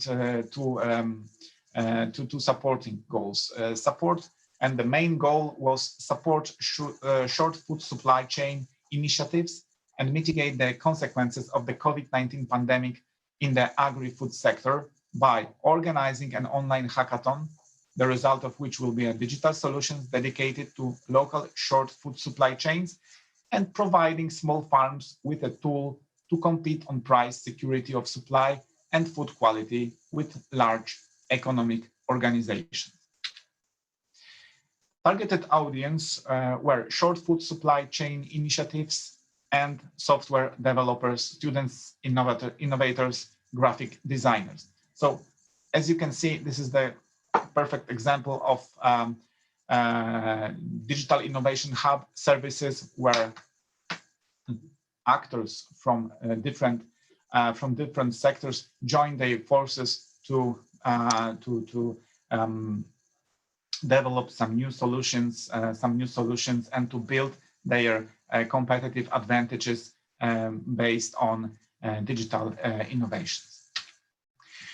We invited to the project different partners. For instance, our regional government of the Kuyavian Pomerania region, of course, our core stakeholders from Digital Innovation Hub, and that is University of Science and Technology and University of Nicolaus Copernicus, but also we invited experts, for instance, from Łukaszewicz network. And we use the resources of other organizations supporting startups in Poland, supporting project management. So whole wide range of actors were engaged in the organization of the hackathon and the whole project. There were 4 challenges defined for the project, for the hackathon. The first one, to provide consumers with tools to verify the high quality of delivered products under SFC, to enable consumers to find out about suppliers offering different products, and third one, to create a new channel for farmers and food producers to reach new target groups, and fourth, to connect farmers with customers and customers with farmers by providing constantly updated offers with the presentation of real products. 2 teams were engaged in the hackathon. And the first one developed the prototype of a mobile app supporting local community food delivery system integrated with existing supplier platforms. Additionally, the app is aimed to have a help and messaging module and the intuitive map allowing local community to look for a product in the farmer's offer and pick the one closest to given location using an intuitive map. The second team developed the prototype of an easy advertising platform between suppliers, that is farmers and food producers. The platform was to enable bi-directional announcement, meaning the possibility of advertising both by producers looking for specific goods and by suppliers offering their products. The platform's key features were intuitive sorting and filtering system, as well as high scalability of the solution. And some conclusions of the hackathon: that both teams engaged their best abilities and did what they were about to do, delivered these two solutions. But to be honest, there were we faced some problems connected with COVID situation. That is, well, the hackathons work much better when people meet in the real, when they work for several hours, meeting with each other. It worked much better. But still, the teams did their best to develop these apps, these solutions, and I think both of them are quite interesting, and maybe they will be more visible in the market in some time. Here you may find contact details to us, to IoT North Poland Hub, and that is all what I have prepared for today. Thank you. Well, thank you very much, Piotr. Very interesting. So this, of course, again, if you have questions, please write it on the chat. We will be happy, of course, to have this more interactive as much as possible. So we continue with our second Digital Innovation Hub. This is DIH Agro Poland that is again presented by our colleague Łukasz from Łukasiewicz Network. Thank you, Raul. Did you see my screen? Yes. Okay, now it should be perfectly fine. Okay, thank you very much, Raul, for additional option to provide you some information, useful information about DIH. I will show you a little bit about our latest activities. And also, as you may see, this is in the project AgriHub, it's one of them when we propose autonomously steering robot for field cultivation and processing. If you don't know, we are established in 2018 by the initiative of Łukasiewicz Industrial Institute of Agriculture, Engineering, and PCNC, in the two as a sectoral DIH, because we are focusing only on agriculture, food, and forestry sector. In 2019, we are combine effort with HPC for Poland, additional DIH from Poznań, more oriented about the technology, about APC and cloud computing. And we provide more services on the market, and we are more strongly and offering more complex services. In 2020, we are also faced the COVID, but we are still very active. And one of our largest achievements was to prepare technology roadmap for the national funding NCBR, which was based on to provide a national call called Fast Track to Innovation, specialized in agrotech. This was a big success, and I shortly inform you more about this.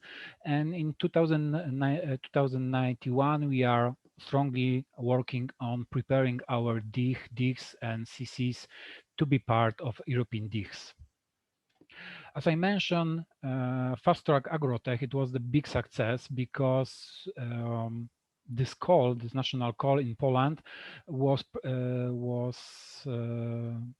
there was stated 185 grant applications proposals to this call, then almost 500,000 euros. 500 million euros.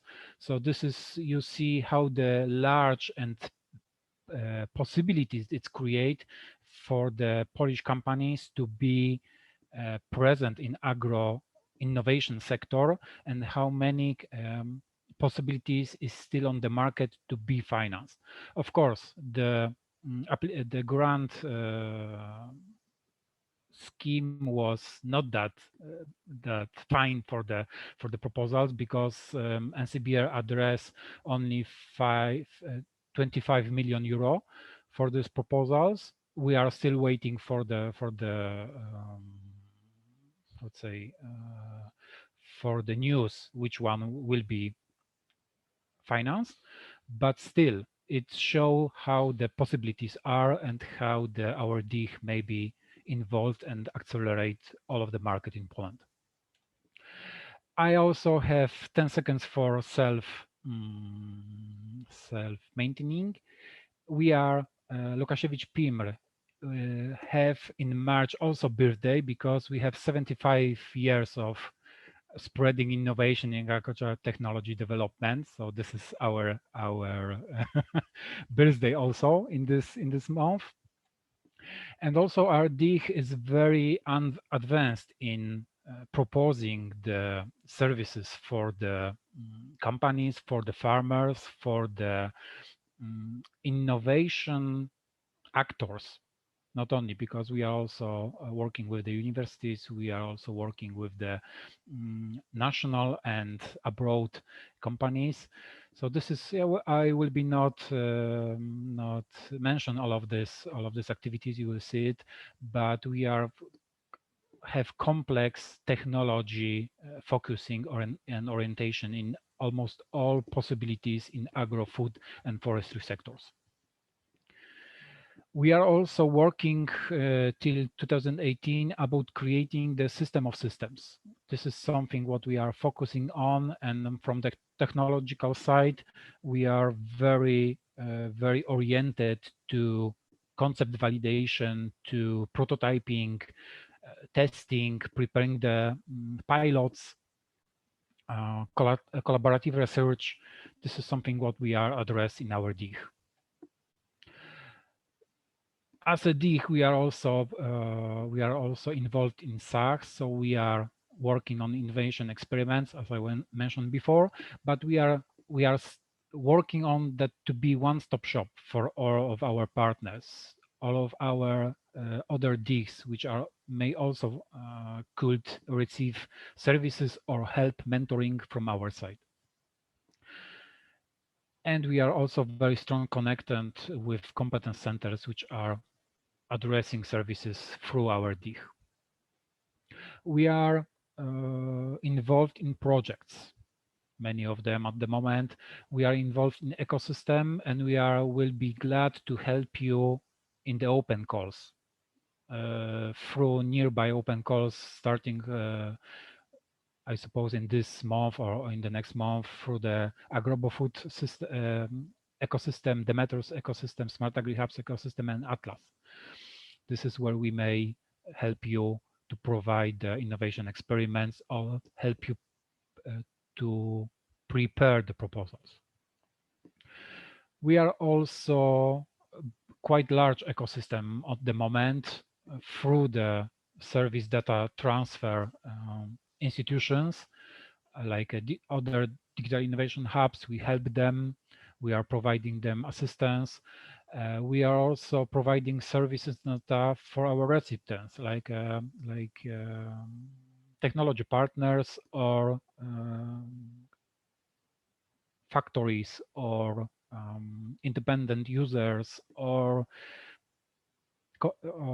SMEs. So our ecosystem is growing and growing, and I see it's not only operating on the national level, but now we are facing much interest in the external cooperation. So basically our objectives in our work is to access to our partners' infrastructure resources, to provide the piloting, scaling up, design and testing of the pilots or technologies. We are facilitate partnerships with the SMEs and industry innovation clusters. We are increase visibility to European and international level of the technologies, and also transfer the technologies from the abroad to national and from national to abroad. We are providing business coaching. We are also providing access to funding grants and will be happy to help you with that. And we are creating long-term business relationships, and we provide more and more oriented and specialized services as a DigiAgroPoland hub, and also through our partners and our connections, because not only we need to be profit on our activities, but most important part, that ecosystem will be benefit, and we may provide accelerating support, access to funding, creating new business models for our companies, which is involved preparing technology transfer through artificial intelligence, software, sensors, IoT, autonomous robotics, and all of the machinery which we may provide for our clients. This will be most of this information. I invite you to our Facebook webpage in DigiAgro Poland in English and DigiAgro Polska in Polish, and stay safe, because in our coronavirus epidemic, it's still very important to be healthy. Thank you very much. Thank you very much, Łukasz. Yeah, it was great to have also information about. I hope I fit in the 10 minutes because yeah, I don't control the time. Perfectly 10 minutes. So thank you very much. So again, questions, please. We are happy to have it also on the chat. As you know, I'm also cooperating here with Łukasz in this dig. So moving forward to the next one, I will introduce just quickly our another of our digs. It will be from Lithuania, and it's going to be presented by Kristina Sermuksne. So I welcome her, and I give you the floor, Kristina. Please let us. Yes, hello everybody. Well, very nice, Raul, dear Raul, very nice pronunciation. My last name is actually Sermuksne, so it's even harder to pronounce. But okay, let's start from my presentation. I'm gonna try to share it. Please let me know if you see everything.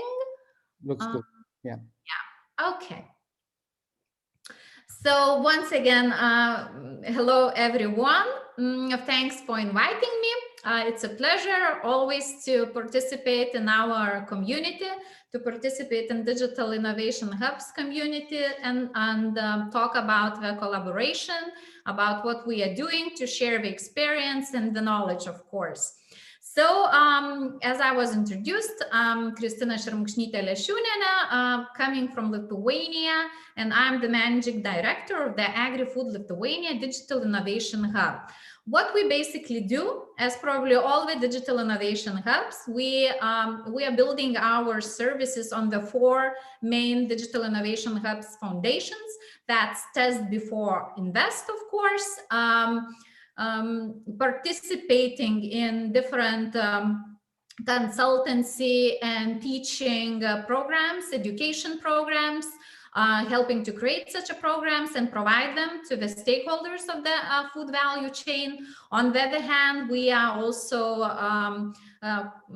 operating as a hub for the startups, agri-food tech startups, and encouraging them to create the new innovations and technologies for the agri-food sector.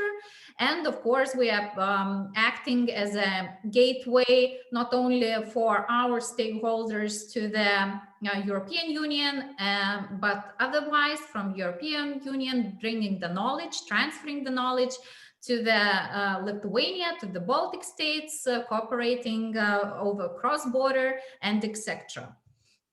So basically, for now, we have the members participating in our digital innovation hubs, which consist of governmental institutions, what we are very happy for, which see the point and see the big importance of digital innovations coming for the agri-food sector.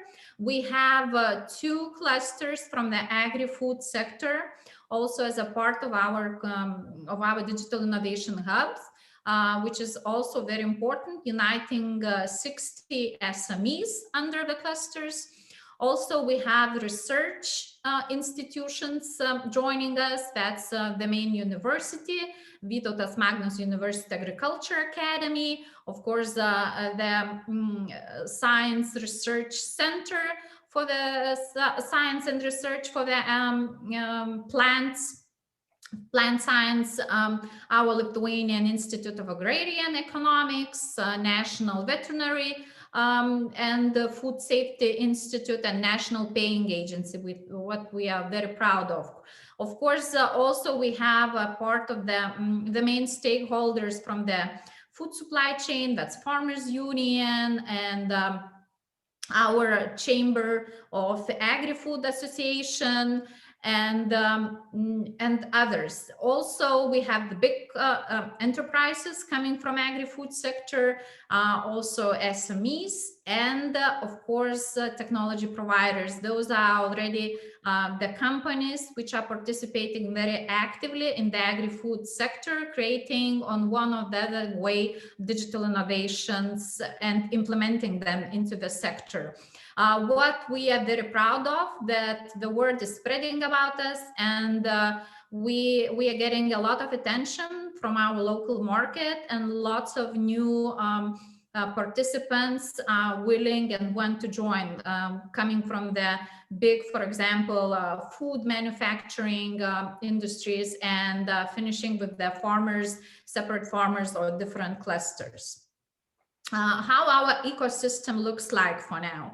So basically, as I like to say, Agri-Food Lithuania Digital Innovation Hub now is acting as an orchestrator, uniting research and innovation institutes in one, or science institutes on one side, bringing technology providers, startups together, sharing the knowledge, transferring the knowledge, encouraging the stakeholders to participate. On one side, act and participate as a pilot companies or pilot farms, and to show the example how the digital innovation technologies could be helpful and bring the bigger effectiveness for the businesses. And on the other side, come and say what they need, or if they're looking for the new technologies, or they're facing the problems, what kind of problems. And in our community, we're trying to solve them. And of course, with the new digital Europe and green Europe, with the new goals being set up, we are trying to be helpful on the reskilling, upskilling, and helping the workforce of the agri-food sector to gain new competencies, which is also very, very important and must not be forgotten. So we are participating and collaborating with their universities and colleges at our national level, and creating new programs already for the digital and Green Deal Europe programs. Where we act and where we are now. So we were a part of IOF 2020, which is coming to an end, which is very sad, but it was a very good experience with the pilots, on the farms, and lots of technologies were learned, and we're hoping to implement them on real world, in real farms, not only on the piloting. Also this year, what we are very proud of, we just have become 8 Food Hub Lithuania. So what it means a very close collaboration with the 8 Food Kick. And it means that many activities gonna be provided coming from 8 Food. So we are very happy to be recognized as a such hub. And of course, we are a proud member and an active participant in the SmartAgriHubs. Of course, I should mention also that we are in the consortium, which was selected to become the potential member for the EDIG on the EU level. So, and our consortium was rated as #1 for being a potential candidate for the EDIG. Our competences, very quickly, of course, we are working with a number of different technologies, number of different innovations, participating in different projects, doing the research, implementation, piloting together. So probably anything, you name it, and we are trying to attract and trying to develop. That's big data, artificial intelligence, of course, blockchain, cybersecurity, robotics. Right now, Agri-Food Lithuania is participating in 3 different projects in the consortiums on EU level, which is directed directly with implementing different robotics on the farm levels. And of course, the other projects, what we're doing lots of different workshops, learnings, teachings, consultancy for the farmers. That's for the beginning of the food supply chain, primary production, and then for the other stakeholders, manufacturers, and even the consumers for the. So probably we are engaging and working with the whole food value chain. We are very proud that we were approved by European Parliament office in Lithuania as one of their partners to do different types of discussions on the agri-food sector themes. So each month we have at least one discussion with the European Parliament members coming for the discussion and attracting different governmental institutions members and talking with them, with the businesses, with the SMEs on the problems, what we are facing and where we're going, and trying to solve them together. Of course, we still remain as a main organizer, the biggest probably international for now, at least in the Baltic States International Agri-Food Forum. This year it was organized on the 5th time, but only it was the 2nd time for the being international and being the biggest one. This year we have attracted around 2,000 online visitors, unique visitors for 2-day Agri-Food Forum, and we are hoping to expand that this year even more. And of course, we were the first one to start organizing hackathons for the agri-food sector in Baltic states. After that, many have followed, but for now, I'm going to talk a little bit later how we succeeded this year, but we are becoming also the biggest one for the agri-food hacks in the Baltic states. And of course, we are working very closely with the farms, as I said before, doing different trials, demo days, and trying to implement and show different possibilities. So thank you so much. This is in a very short, and if you have any questions, I'll be happy to answer them. Well, thank you very much, Christina. Perfectly also on time. Yeah, a lot of things, presented in very short time, but a lot of activities from this innovation hub. So very good. Again, question, please, going to the chat if you have any for Christina. And going to our next speaker, which is Tauno Otto from Estonia. So to introduce also Digital Hub that is collaborating with us. Tauno, the floor is yours.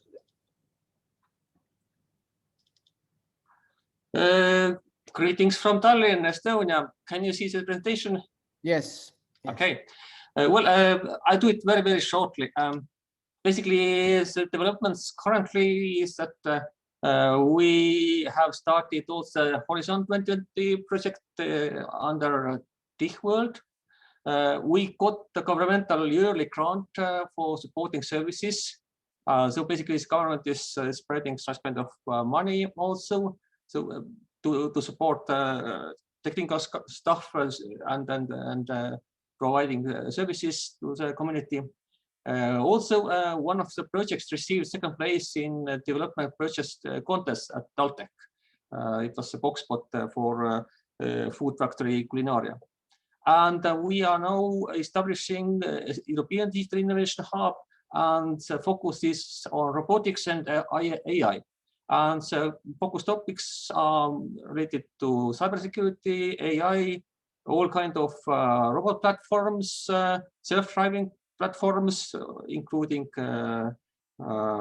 drones and mobile platforms, also digital twins, smart grid, and rapid prototyping of products for services. And yeah, it is a project we have now got some publicity. It was done for the food factory, the culinaria, part of the Selver, and its biggest food factory in Estonia.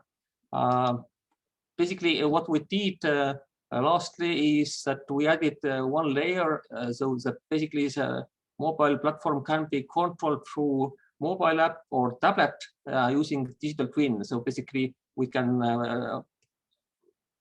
put the shop floor to the tablet and control the movements of robots on the shop floor.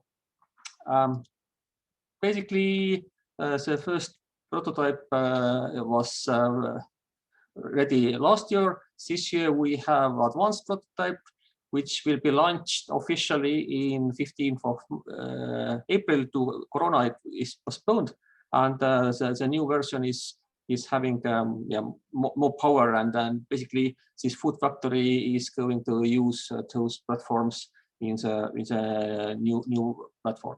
And you can see also that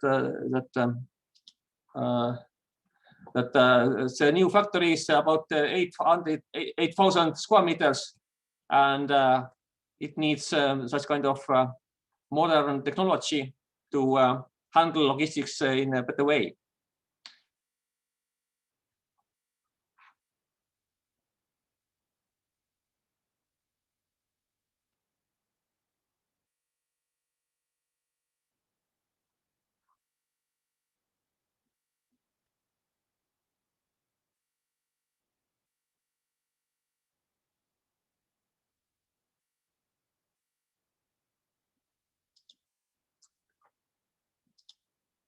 And basically, this is all kind of things we are doing. So most of the effort is going to preparing of the European Digital Innovation Hub, and we are interested in cooperation because the deadline of or this call is not active yet. We are waiting for European Commission to launch this European digital call, but mostly I think we can cooperate also through this network further and supported by EU. Thank you. Thank you very much, Tauno. Yeah, so I think we are just having one additional presentation of Digital Innovation Hub for now. It's from Inga from the Union's Parliament. Inga, you can try to share your screen. Hi, very strange, but I don't know how to share because there is written one participant can share at a time. Yeah, so try again because now it was finishing the presentation from Tauno. Okay, yes, probably I can do now. Okay.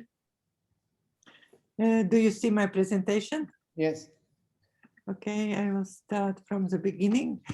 Now I would like to start our Union Farmers Parliament DIG, and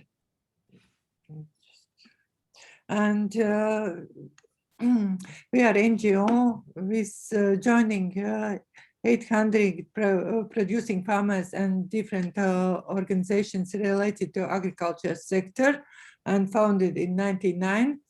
And we, for our activities, use bottom-up approach and try to introduce the different innovative ideas directly to the primary users.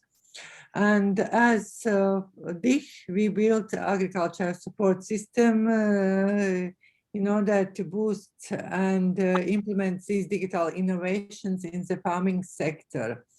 And it's very good that we are very close to local needs and reduce this with different activities, this digital gap, and also work as digital gap for different EU networks and activities. And what we have done, we have developed is the SmartAgro website, where we can provide these mapping services to our users. It's planned also these registrations services, and it is one access point for different activities. Possible to do the registration, access all these services, and use these stories and share best practices. Of course, apart from this, a big part of our activities takes projects in which we can bring this digitalization to different stakeholders and our farmers. And first project I would like to mention is the Zero project, digitalization and economic and social impact in rural areas. And we here work for digital strategy for cattle production and digital solutions for beef sector. And the next project is IOF project in mineral supplementation. And here we just in previous mentioned conference, there was by our Indul Sieviņš from our training and research farm Vecauce mentions that it was a test bed for improving the technical development, and the farm continues these activities. And it was very good example from this project. The next, we are working from state-funded project research on efficient heat production and supply systems in the greenhouses together with several partners. And here is the idea to construct prototype for heat energy production for greenhouses, heat energy accumulation, and heat application for processing, drying of the primary agriculture forestry products. And the project is close to the latest phase of implementation. There are done purchase of different sensors and systems, technology systems, and started work in the greenhouse. And there will be measured such parameters. And also, we are very proud of this project. It's in development of information collection tool for the hunting process for gaming animals. And here is developed the mobile application, which gives user authentication authorization. There is map with location and capture animal observations, animal damage capture, registration with a license, and integration in State Forest Service data system. And of course, we are networking with different digs in Europe. Of course, it was time when it was possible in presence, and now it's majority of events in online. And from those, I would like to mention that this winter part was very busy with different seminars, and we presented this mobile maps and digital maps applications to the farmers, and it was very well attended and big interest from the participants. And in February we have a meeting with 2004 participants. We cooperate with other projects, And also this activity was to support innovation experiments you mentioned. And now we also once more again inviting you to support our experiment by voting for this competition. And here is our team of our colleagues and technical experts who are helping in this work. And thank you very much for your presentation. Okay, thank you, Inga. Yeah. So I think, well, we're done with the Digital Innovation Hubs presentation. I mean, that this is just a very nice overview of in the region, because we have from all the countries in our region. But now we are just going to go directly to the part of success stories, which is very interesting. What happened, especially, for example, as a result of these collaborations, as a result of the FIES developments. And so one of the first and most interesting stories is about how all these results from SmartAgriHubs are now being incorporated at the level of the national platform in Poland, and that will be really used by a large number of potential users, farmers. So this will be presented by our colleague Adam Foyt from the Advisory Center. And Adam, I leave you the floor to you. Thank you, Raul. Thanks for the invitation and for the introduction. Can you see my screen? Yeah. Okay, so once again, hello everyone. I will now briefly present to you our success story on the integration of FIE16 results into existing advisory services. And as was mentioned before by Maciej Zacharczuk, we prepared our integration with cooperation with notika and farmers as well. Oh, I share my camera right now. Okay, so let's start with explain what EBSU, so the platform is. So the EBSU is an abbreviation for the Polish name of an internet platform, translated as electronic platform of service provision. The services provided via the platform are obviously addressed to the farmers. And at the current stage of the software development and assumptions, services through the platform are provided exclusively to farmers from the Wielkopolska region. In general, EBSU is a set of information and tools which serves as a direct contact between the Wielkopolska Agriculture Advisory Center in Poznań and farmers and inhabitants of rural areas, which can be used at any time and any place. EBSU was created several years ago, and it is constantly being supported and modified. And the new functionalities are being developed based on the requirements and needs of farmers in Wielkopolska region. EBSU can be accessed in two different ways. The first is the web application. It was the first to be developed and contains the extended range of functionalities.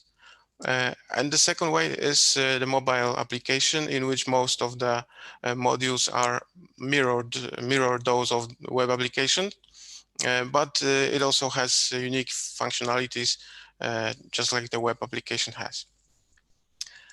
EBSU can be downloaded from Google Play as well as App Store. It can also be accessed via VODR website, as I mentioned earlier. So this means that the application is cross-platform and aimed at all potential users without leaving out any group. EPSU currently consists of 7 modules where farmers can select their favorite advisors, ask them a question via the e-advice module, view the current and historical data from the VOD meteorological stations, receive notifications, sign up for training and events via the calendar and training modules, and edit their profile data by the user account module. Also, it is worth mentioning that the platform provides the possibility to sign up for trainings online and automatically redirect to the systems where advisors conduct those trainings. Due to the ongoing work in SmartAgriHubs and FIA16, VODR and its partners decided to integrate the existing tool with the ones developed in FIA16.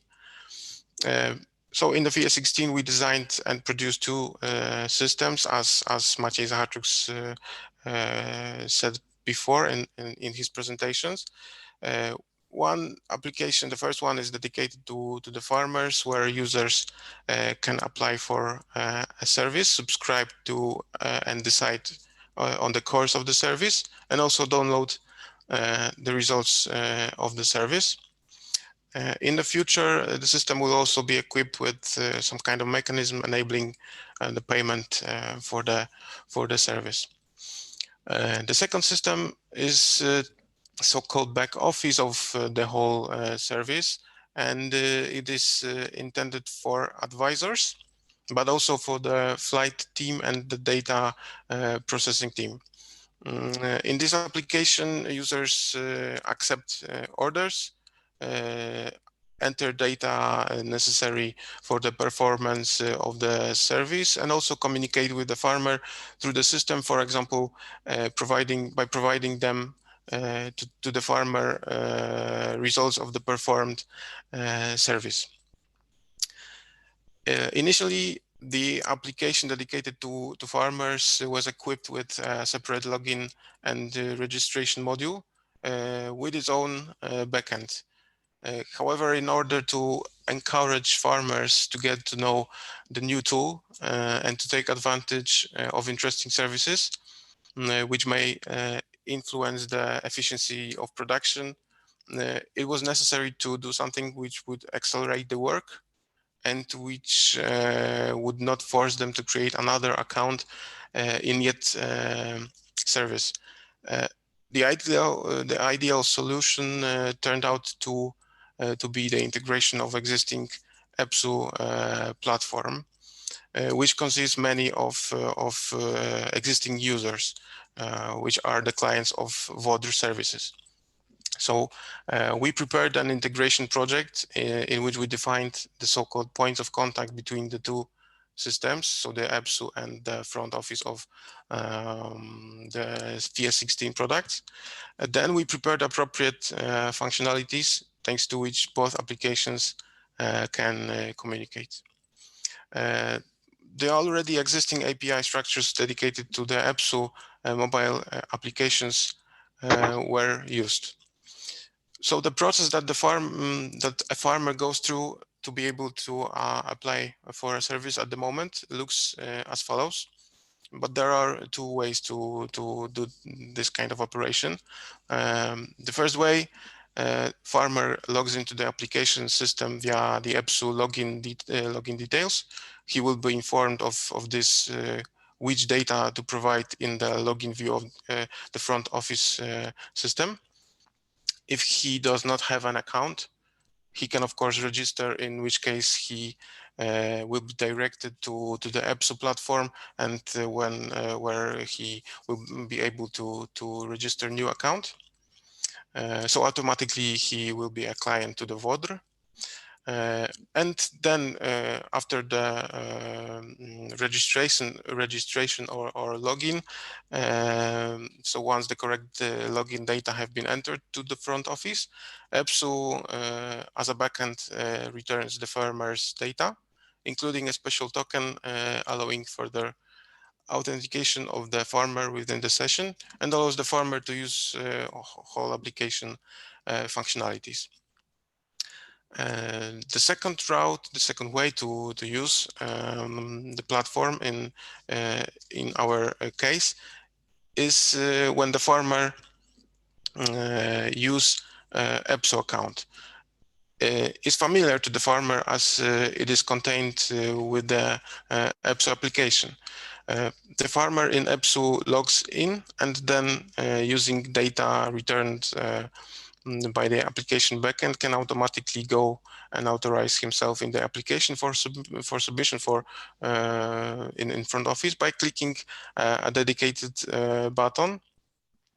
A token is used for authentication in this way, in this route, and is passed to the application backend in a special bearer header. The user is automatically switched between systems without having to log in again and to confirm data again. So this is an example of result of a query for user data.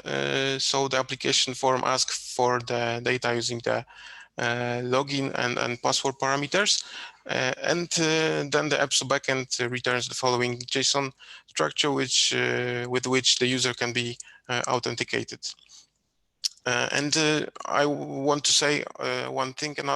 So I have not shown the result of the live work due to the fact that we are literally at the end of the work connected with the implementation of the prepared API methods. For this reason, the button to switch between applications, as I mentioned, is not yet available. However, it should be available by the end of this week. So this then is our whole success story in FIA 16 related to, of course, the use of this large base of farmers and tools dedicated to them. And then thank you for your attention, and please feel free to contact me via the specified email. Great, thank you, Adam, and very nice story. And again, questions for Adam for this work, please, on the chat, and of course his email contact is over there. So we go directly to the next story from colleague also from the advisory center, Maciej, who was also leader of is the leader of FIA 16. So Maciej, can you continue the story basically? Oh, thank you. Yeah, thank you, Raul.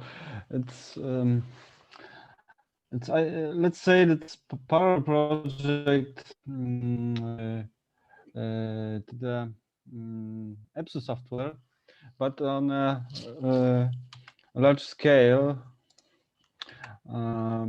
So the project, it's a advisory and decision support on a platform, integrated plant protection.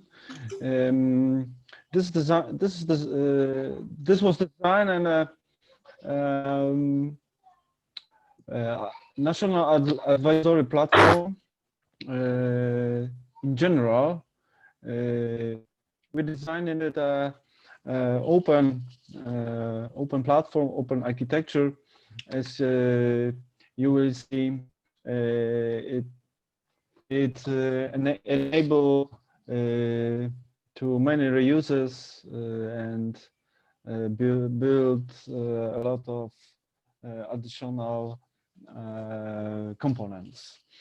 So project period is for 3 years, June 2019 to 2022 to the May.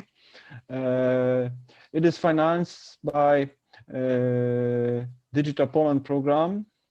It is for electronic administration and open government access, and we have a lot of partners here. I mean, the leader is Wielkopolska Agriculture Advisory Center, but it is also partnership with Institute of Plant Protection, Poznań Supercomputing Networking Center, National Agriculture Advisory Center in Brwinów, and all 16 voivodeship agriculture advisory centers. So result of the project will be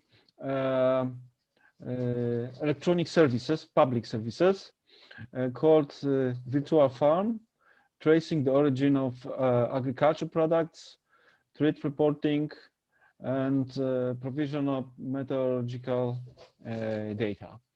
In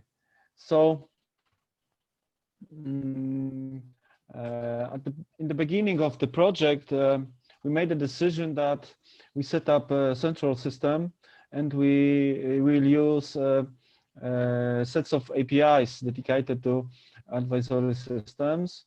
The main parts of it are central system. It is connected to front office for end users. For example, this virtual farm and another e-services, and the local system for as a backup for advisors. And there is a dedicated advisory management software. We are also connecting an external data sets and services to one central point of the platform. It is service and database of pest and disease trees from Institute of Plant Protection service.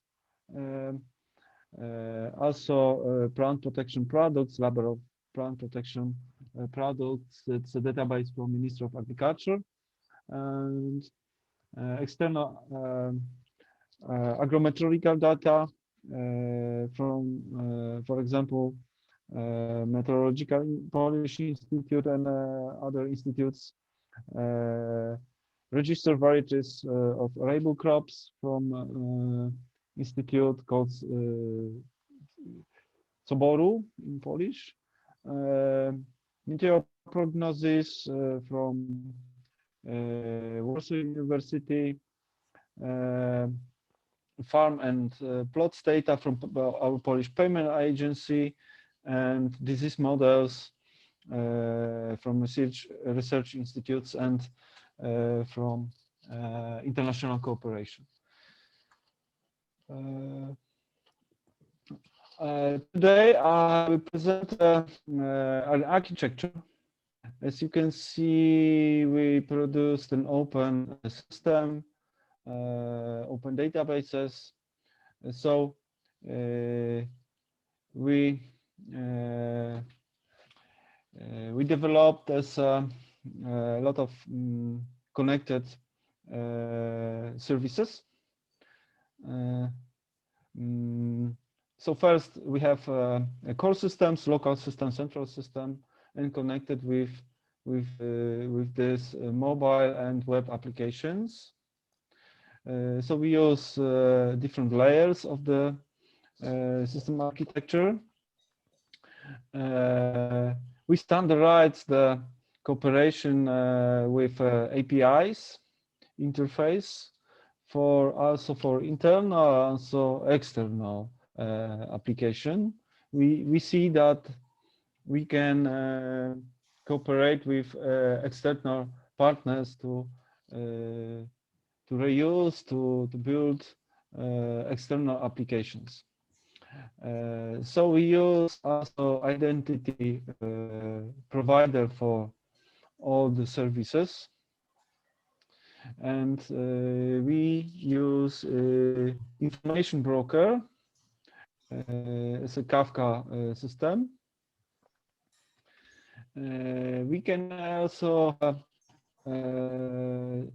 layer for the data services. So we can use a lot of data in one platform. We can also connect external services to this system. And finally, the information broker duplicates and collects all status, creating a continuous, redundant history of the system. And the main for us is integration.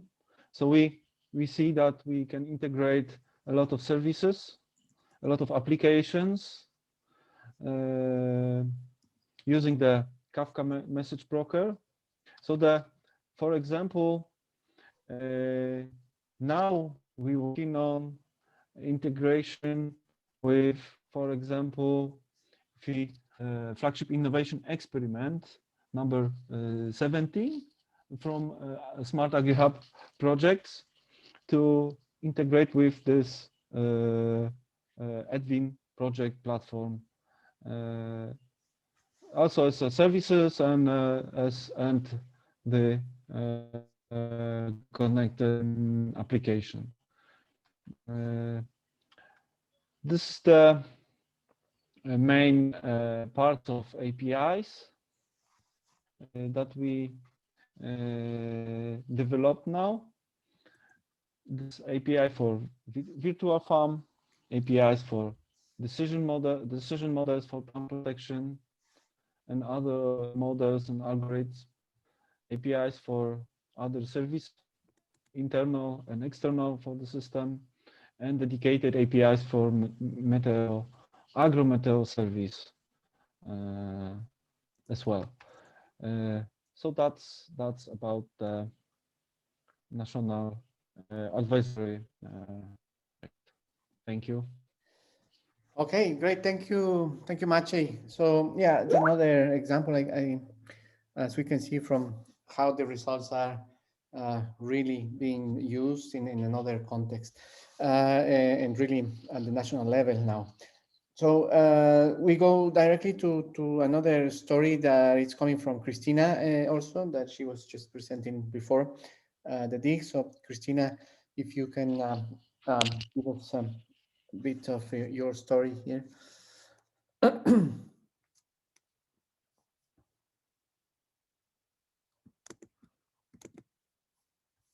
I'm not seeing Christina here. I'm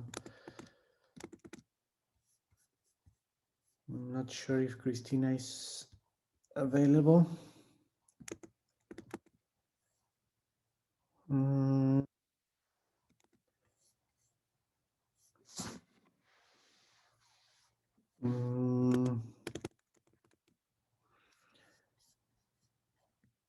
Okay, so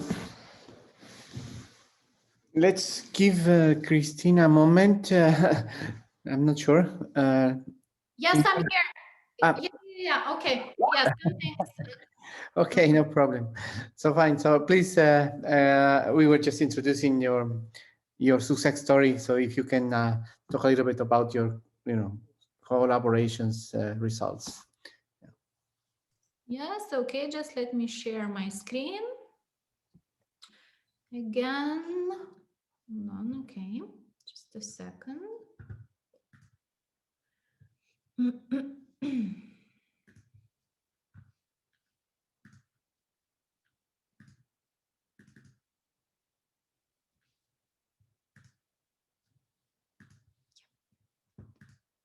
Okay, can you see my screen?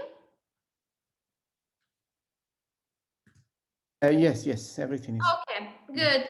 So basically what I want to share with you today is our experience organizing the event, but this experience was not only organizing the hackathon, the big hackathon, international one, but also on the collaboration level. And I should mention that we were the winners of the proposal for the SAC open call response to the COVID-19 crisis that Harold has talked before, which closed last summer. So we had a chance, based on the proposal for this call, to organize something unique. And by saying unique, you're gonna understand why I'm saying this. So, okay.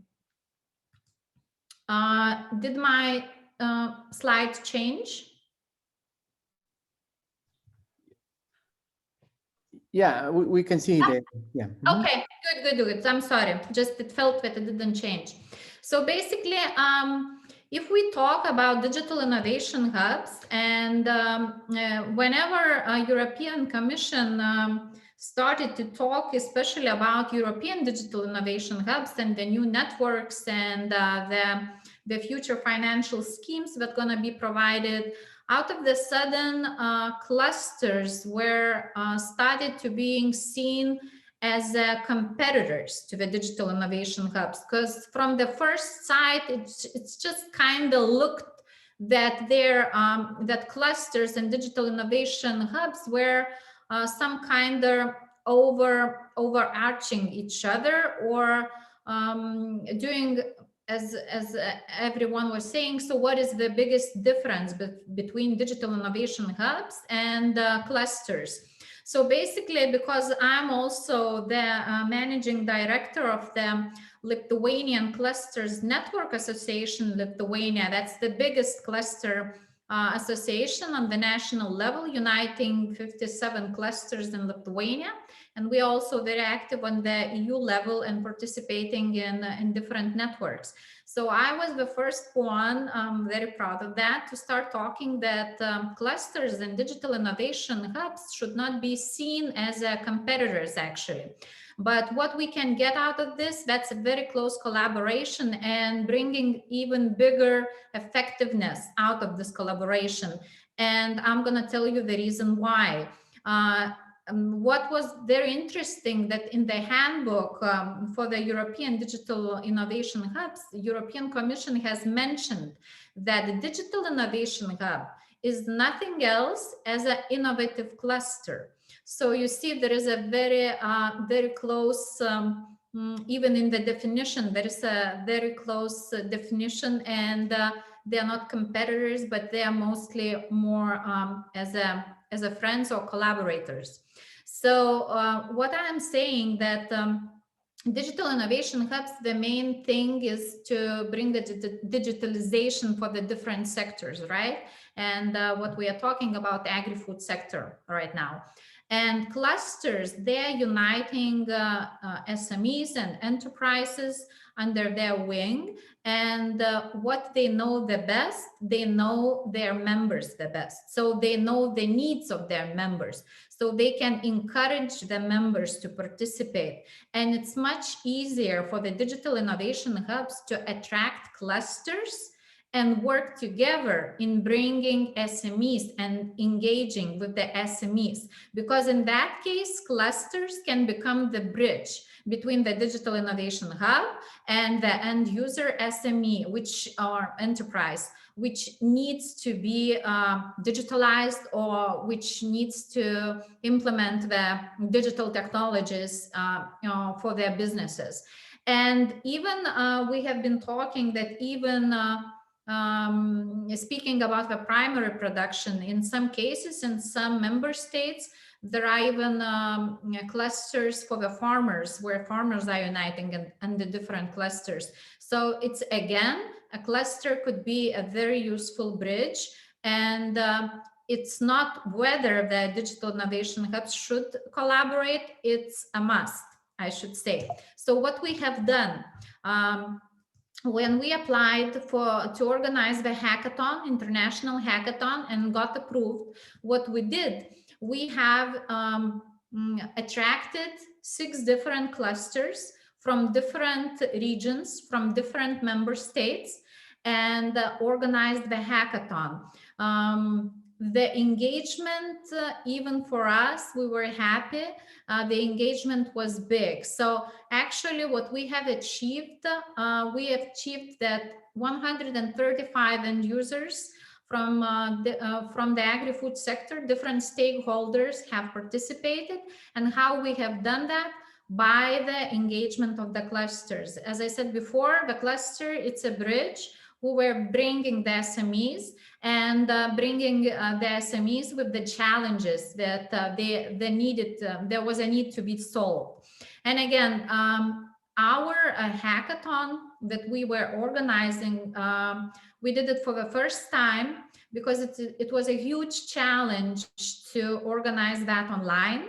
As previously mentioned, the hackathons are not usually for the online organization, but we have stepped even further and we have done something in a unique way. So basically, our hackathon has lasted for 4 months, and it was made out of 2 levels. So the first level was for the mature teams or expert teams or startups, which were straightly connected with the challenge owners, with the stakeholders, SMEs, challenge owners, and they were solving actual problems of actual SMEs.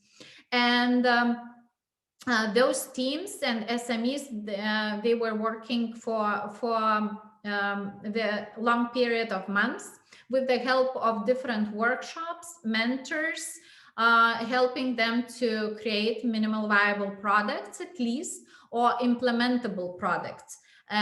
So the SME could actually, by the end of the hackathon, could actually get the end result that they could maybe pilot and implement at their SME level. So what you see by the engagement, that's we had 24 international teams, experienced innovators, as we said, and it was what's the most interesting thing was that we even had teams participating from not only from EU, from different continents. So that was a wow effect. Also, on the second level, as I said, we had the hackathon, which lasted for a couple of days, and it was mostly to attract like students, beginner innovators, and for them it was made with special conditions just to try to solve the challenges which are most important for the agri-food sector as a whole, for the whole food supply chain as a whole. So they were choosing whatever they wanted to solve and what kind of issues they wanted to address. So finally, we had 10 countries, participants from 10 countries, 3 continents. As I said, 6 agri-food sector clusters, and our team was made out of 23 international jury members. And for the whole period of 4 months, we had 19 international mentors working with the expert teams or with the startup teams and together with the SMEs. And what we were very happy that representatives from SMEs, they also were very engaged. So what it means, they actually felt that their problems are being addressed directly. They could participate in the process and could actually try to help the team to move in the right direction so that end result would be maximum what could be achieved. Also, if we talk about the challenges, how many challenges we have gathered, what kind of products were created. So in total, we had 27 challenges directly or indirectly related to the COVID-19 crisis.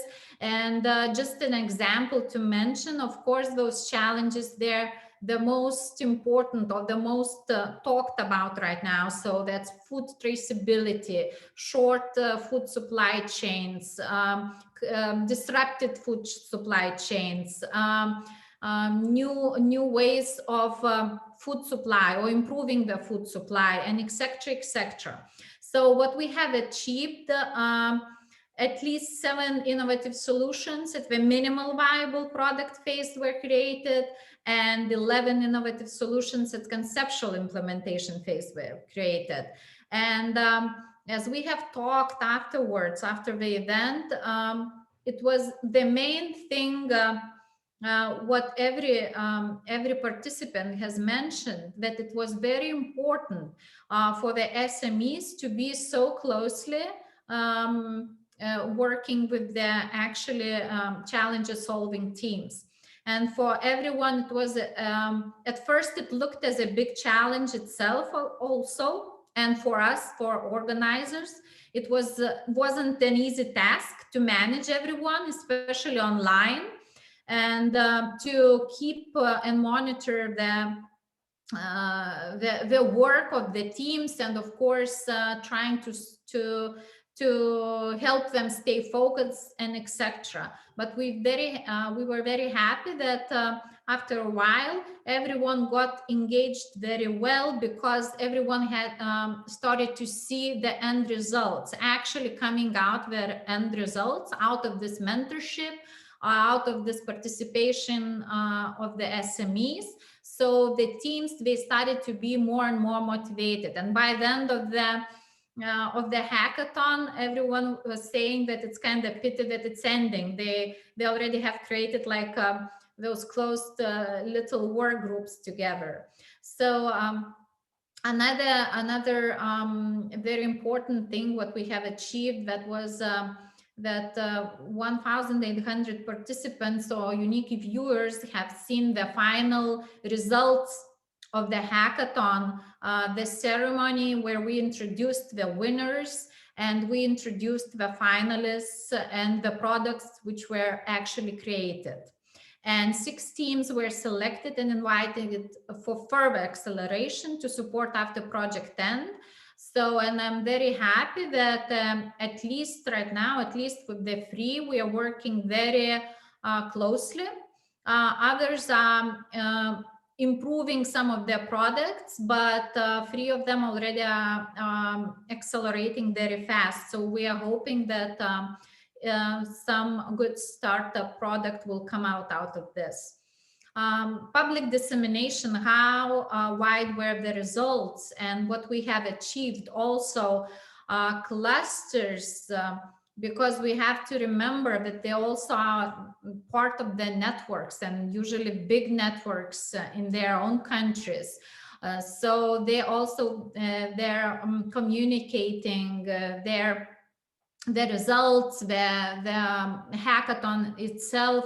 So we were very happy that 1 million unique viewers were reached.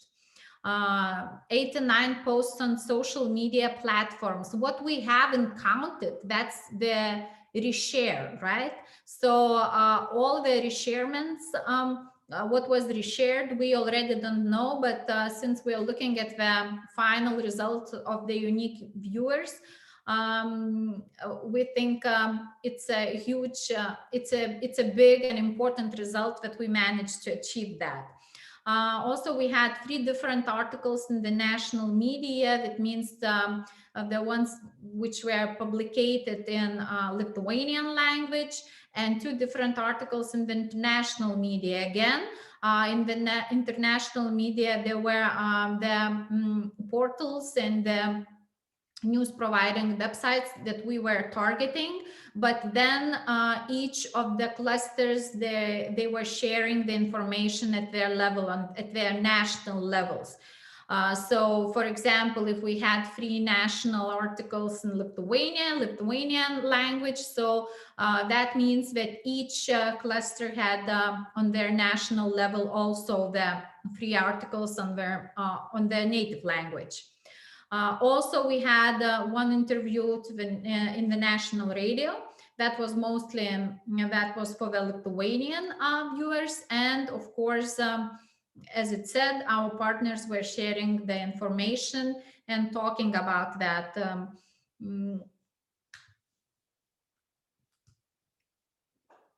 Okay, so basically, this is in a very short how we proceeded with the hackathon, and what we have found out. I think it's very important that not only actual hackathons, which are usually organized for 2 days, are the most successful, or not necessarily it could be on the physical place.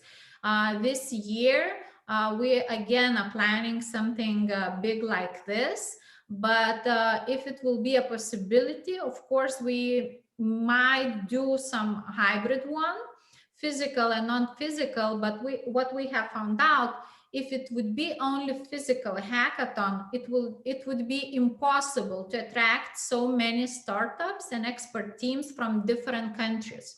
So the online type, it helps to attract more expert teams, and having expert teams or startups working with different SMEs, that also this is very important for bringing the actual implementable products. On the other hand, it only if working with the physical place, it would be also impossible to bring so many different stakeholders as a clusters, for example, from different countries, from so many different countries. So again, I think the online thing with digitalization tool actually brings us new horizons and helps us reach even more stakeholders and engage even more stakeholders. So by the end of the day, we need to remember not to think in a box, but to think more widely and think how can we connect even more. Of course, it's not very easy. I should say it was very hard. I had at least 8 people working in my team for this hackathon, but the end result, it is very nice, and we are very happy what we have managed to reach. Thank you. Well, thank you very much, Christina. Again, a lot of information, I think very useful for all the participants, and also for other people that are not here, but we will be able to share this with them as well. So thank you very much. So again, we are a little bit delayed. We are having the hands-on session at this point, but there was some short presentation from my side that I had to skip it at the first part.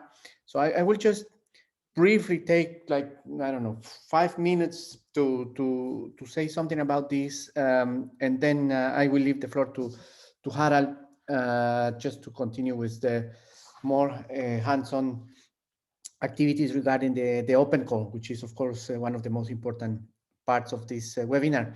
So it was just about some of the updates that we wanted to show regarding the innovation portal in particular, because there are many things that probably you don't know all of them, because not everybody's reading all the updates coming from SmartAgriHubs. But innovation portal, as you know, this is the online tool that connects different stakeholders, and it has different purposes. It can search, for searching information, for searching partners, for searching organizations that are in a particular region or that are working on a particular topic, but also it has the tools and applications for providing some kind of calendar, to have forums, to do some additional discussions and so on. So there are many functionalities of the innovation portal. It's one of the most powerful tools of SmartAgriHubs. And one of the latest features is the Agriculture Technology Navigator.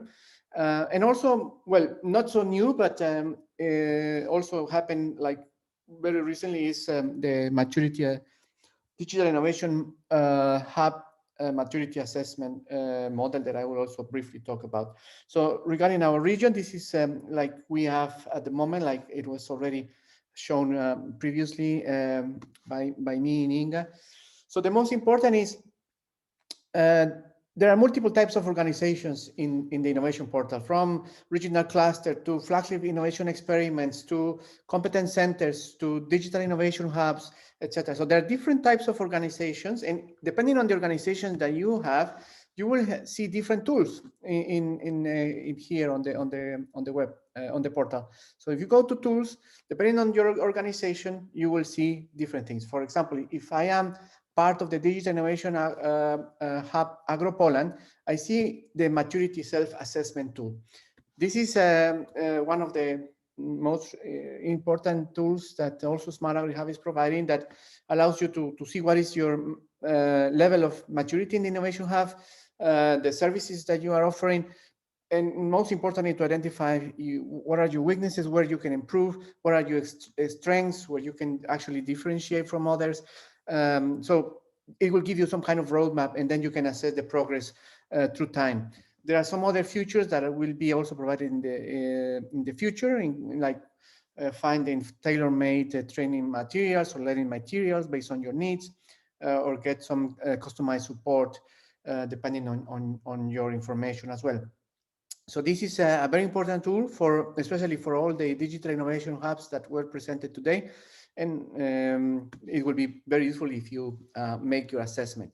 Second is, if you are a competence center, you will see many other different tools when you go here. So, and one of them is the Agriculture Technology Navigator. And just very briefly, this is an initiative of one of the work packages in the SmartAgriHubs to let the competence centers to showcase their systems, competences into the SmartAgriHubs community. The categorization is based on the agricultural supply chain. So this is, it's actually like a wheel with multiple, I don't know, circles around it. So you can, you know, turn each of these circles to actually identify particular parts of the supply chain that you are interested, or that your particular competences are relevant for. So this is useful both for entering and for searching information in the innovation portal, depending on which phase are you involved. So these are some examples of what we have in our case. So we have, for example, technologies related to IoT, technologies related to data modeling, analytics, and semantics. And yeah, so I will not go into details of what are technologies, the systems, and the competences, but I'm really would like you to for each of the people here, not only the digital, I mean, the digital innovation hubs, if your competence centers are not here, that you can encourage them, of course, first of all, to register in the portal, and secondly, to fill in this navigator tool. So then it will be easier to identify organizations that are relevant for particular projects, particular calls, people are searching, you know, interested. So it's really one of the most important things that we can, you know, not encourage enough for everybody to do. So with that very briefly introduction, I will come back to Harald and just discuss more in detail the open call, which is the part that we are really looking forward. Yes, thank you very much, Raul. Can you hear me? Yes, yes. Okay. And I'm sharing again my screen.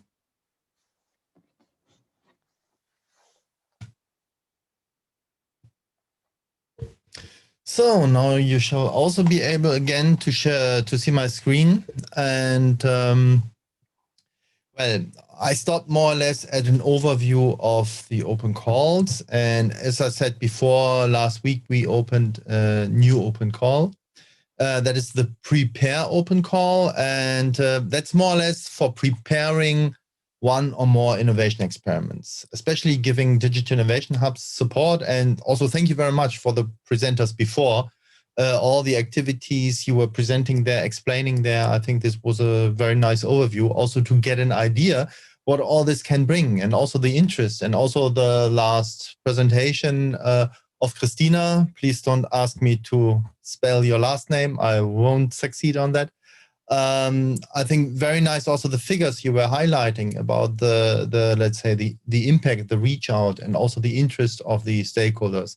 And I also agree that we see this challenge of how can we realize something like that in the current pandemic. Also in the scope of the open calls, we also saw now more proposals on online support by digital innovation hubs. So there are also teams now, even in the open calls, proposing approaches. How can I support innovation experiments on an online with online tools? So also this is starting already. So this is also quite some early, let's say, changes in this dimension. But however, prepare open call. If I would like to realize a larger innovation experiment, of course, I need to get together the team. I need to get together all the resources, the planning. How shall I approach that? And yes, definitely this will cost some effort. And we also said, well, it might be really an added value if we can support digital innovation hubs, that they are that they can provide the service as a free service to potential innovation experiments. And therefore, we are offering with this open call some max 20,000 euro funding on a lump sum basis, meaning you are realizing, and at the bottom of the slides, you see what kind of results we are expecting. So more or less compilation of an appropriate team, analysis of the technology readiness level. So what is the innovation experiment about? Budget planning for realizing the innovation experiment, the project plan, and a signed letter of intent by the main participant in the innovation experiment. This would be the results. If you accomplish that, you are getting the funding. So that is the idea of this open call. We are assigning 1.2 million euro to this open call. This would mean, so with 20,000 per selected proposal, we could make over 60 teams preparing innovation experiments. So that's, let's say, from the organizations. How can I ask for such a project? So now it's going on. Preparing a proposal for prepare. More or less the Digital Innovation Hub would need to put together as a core 2 pages of explanation.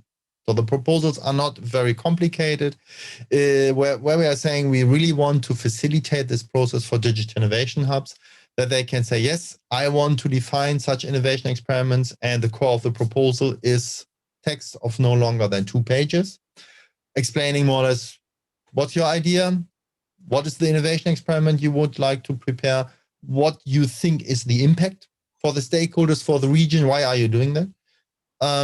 Also, what kind of support are you offering? We discussed before what kind of services a digital innovation hub is offering. So what are you offering? How are you offering this?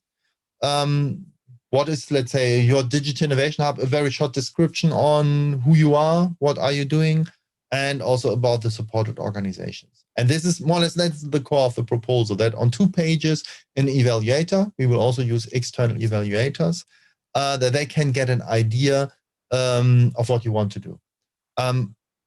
We also experience it's way easier also for evaluators to get an idea of what you want to do if you also prepare a figure. Just you can decide what kind of figure, a figure which is really outlining your approach, the timing, the results, and so on.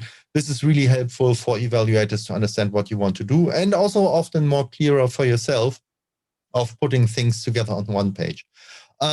Then, of course, only 1 page, that's more for administrative, that's not a big deal, the requested budget, milestones, and work steps, so just more as a kind of listing, and just 1 page presenting your involved team of the Digital Innovation Hub. And we will also have a proposal submission system where you will upload also a PDF, enter some administrative data. That's it. That's the Prepare open call. As I said, it was opened last week. It will stay open until 26th of May. After that, it's closed. It's over. After 26th of May, there's no possibility anymore to submit an additional proposal, period. So that's the conditions. What we are aiming at is that you can, we aim at some 4 weeks of evaluation and negotiation, that more or less end of May, end of June, more or less, you can also start then your work for innovation experiments. That is, in the moment, the idea of the Prepare open call. So now, as I said, as I presented before, we have the Restart and Expand open calls. I think for the Restart open call, also with today's presentations, what we saw, I think there were excellent presentations, straightforward explaining what we are searching for.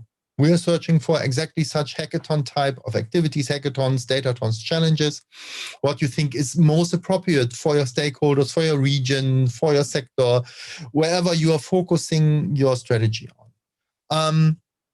And the expand is really then for realizing the larger projects on innovation experiments. As I said before, digital innovation hubs costs are funded either by 70 or 100%, 100% if you're a non-profit organization. With this funding, you could offer your region, your stakeholders, we can support you for free. That is really also an added value then for the innovation experiments. All your expertise, also the expertise, and thank you very much, in the other presentation, we saw what the digital innovation hubs bring with them, what they are offering. I think that's a huge stake, what also others in the sector can use. And this you could offer with this funding also from SmartAgriHubs then for free.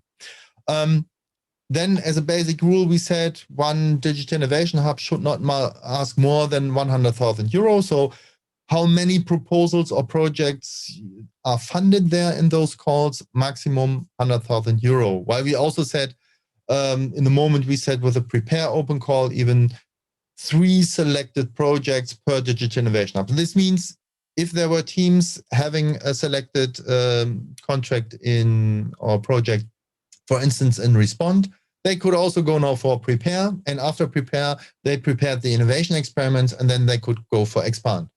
So also this is possible. And what we said is restart projects funded with up to 60,000 euro for the Digital Innovation Hub, and expand up to 500,000 euro, especially what we had there in mind when there are also teams of several digital innovation hubs that, of course, also several digital innovation hubs can prepare a proposal. And then, with this, also there, they could ask for amounts up to this dimension. So this would be possibly also not just in your region, but several regions and even international, as you think it would make sense for your strategy to go. A baseline, and we discussed quite, for those which are longer term involved, we had quite some discussion, how are we balancing that? Because we are saying we want to support the digital innovation hubs with the funding from SmartAgriHubs. Of course, we need to balance it. If a digital innovation hub is providing consultancy, well, it shall not be the main part of all the activities. It shall also be a lot of activities going on with the innovation experiment itself. And therefore, what we said, that's a kind of balancing where we said this consultancy part offered by digital innovation hubs, and also setting up their services, offering their services, testing, validating their services, shall be 20% of such larger initiatives in expand or restart. Like also in restart, if I'm organizing a hackathon, the effort and costs of the teams joining a hackathon are not paid. They are on this 80% side, of course. So on the one hand, the Digital Innovation Hub is supposed to organize that, but then I have quite a number of people, and we saw how many people were joining there. And that's quite a lot of effort, what also the Digital Innovation Hub was mobilizing there. And this is meant by this 80%. And this is, of course, 20% of all this thing, that is, let's say, the costs, which we are funding by 70 or 100%. And on the other hand, all these other mobilized activities, there we are just asking to report this as a KPI. So that you are then explaining, yes, and what we also saw today on those slides, what was mobilized on activities. That is here, let's say, this idea of balancing all that, to see, yes, coaching is not everything. Somebody shall do the work. And if we are talking about a huge innovation experiments or many small ones, it could be that you're saying, yes, it makes sense that I have very small innovation experiments for farmers. I want to have 100 farmers with an experiment which is 5 or 10,000 euro, or however. And let's say, you can decide what you think is most appropriate for your region, for your country, also in the collaboration, and what are the challenges also with the technologies you experience. And I must say, I'm also impressed when I'm seeing all those different, let's say, projects, what we saw today, what is done there, and all the potentials you see here. I think that's really something the Digital Innovation Hub is well suited in this position. Therefore, we also prepared this slide. I don't go in all the details of the slides. However, we prepared this slide more or less to get an idea what we are talking about, to make this a little bit clearer in the open calls, who, what, how, especially on the stakeholders, that you can also have here a reading slide of what are really the benefits for me, for the others, for the technology providers, competence centers, or also technology providers and end users. Yeah, I forgot to put it here also on top. But however, and then what's next? What can I do? And how can I approach that? That you also have here such an overview on this slide. Therefore, restart and expand. Once again, a reminder, it's a continuous submission scheme. This means every 2 or 3 months, we are having a batch evaluation, evaluating those proposals which are submitted. And next deadline also for restart and expand. One thing is the prepare open call, but you could also already submit or still submit restart and expand proposals also at the May 26th. And in the moment we are planning, it seems so, we changed a little bit the timing of the open calls. We will also communicate about that very soon. I think the next deadline will be somewhere around September because, well, to give people at least a little bit time in July and August, that you need not to sit on proposals in your summer holiday. So therefore, we are also now restructuring a little bit the deadlines, while restart will end in September. After September, you won't be able to submit anymore for restart. And expand, we were also saying, well, let's see how the funding will be requested. Up to now, not many proposals were submitted. It's really a limited number in the restart and expand open call. On the other side, I must say the quality of the proposals is quite good, what we saw, and very interesting projects which are proposed by really motivated teams. So I like this very much. So therefore, however, if the funding is away, it's away, and we will stop the open call. So this would mean if possibly in next May, we get hundreds of proposals, or in September, and then all funding is requested. So then we will also stop the proposals, the open calls. So this means as long as there is remaining budget available, and from the very beginning we had nearly 6 million euro assigned to the open calls, and there is quite some amount available. But however, be prepared. Please don't wait too long. Do not say, oh yeah, we still have a lot of time. Well, it could be earlier ended as you think. So therefore, just try to make it as soon as possible. Exactly. I also made some slides. As we said, we want to go a little bit in the details. So I don't know, Inga, Raul, from the timing. But however, please stop me if you think it's too much. I won't go in all the slides. I have quite a number of slides. I will also share it with you. I will send a PDF to Inga after my presentation that you can share it. Dear Harald, maybe we can stop on, before going further to about the question of Rural Advisory Center.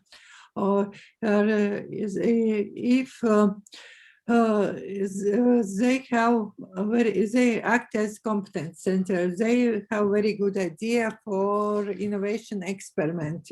What do you suggest is the right way how to implement this experiment? They have to find the dict who could submit this. I don't know what was the prepare call, or how would they just practically? So the problem always is I don't see the chat. Yeah. So where is the chat? This is the stories, yeah, about this chat. As usual. When you present it, to see the chat. So if I understood it correctly, Yeah. So then, well, there's an easy way to do that. Then I just go here, then I see the question. Just to be totally sure, did I understood right that proposals can be submitted by, yes. The idea is what we want to achieve here. We want to support digital innovation hubs in their role of supporting innovation experiments. And of course, if Competence Center has an idea on innovation experiment, we cannot apply. Well, it's, yeah, we said it's not for the Competence Center because SmartAgriHubs, and this was also discussed in the beginning, is about this networking, about the collaboration and the digital innovation hubs providing their services. It's not so much just about the technological innovation.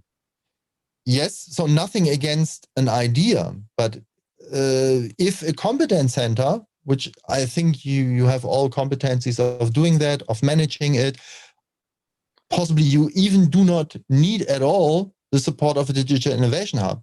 The core challenge for you might be to really realize the innovation experiment and focus on the technical challenges. It's not a technical project.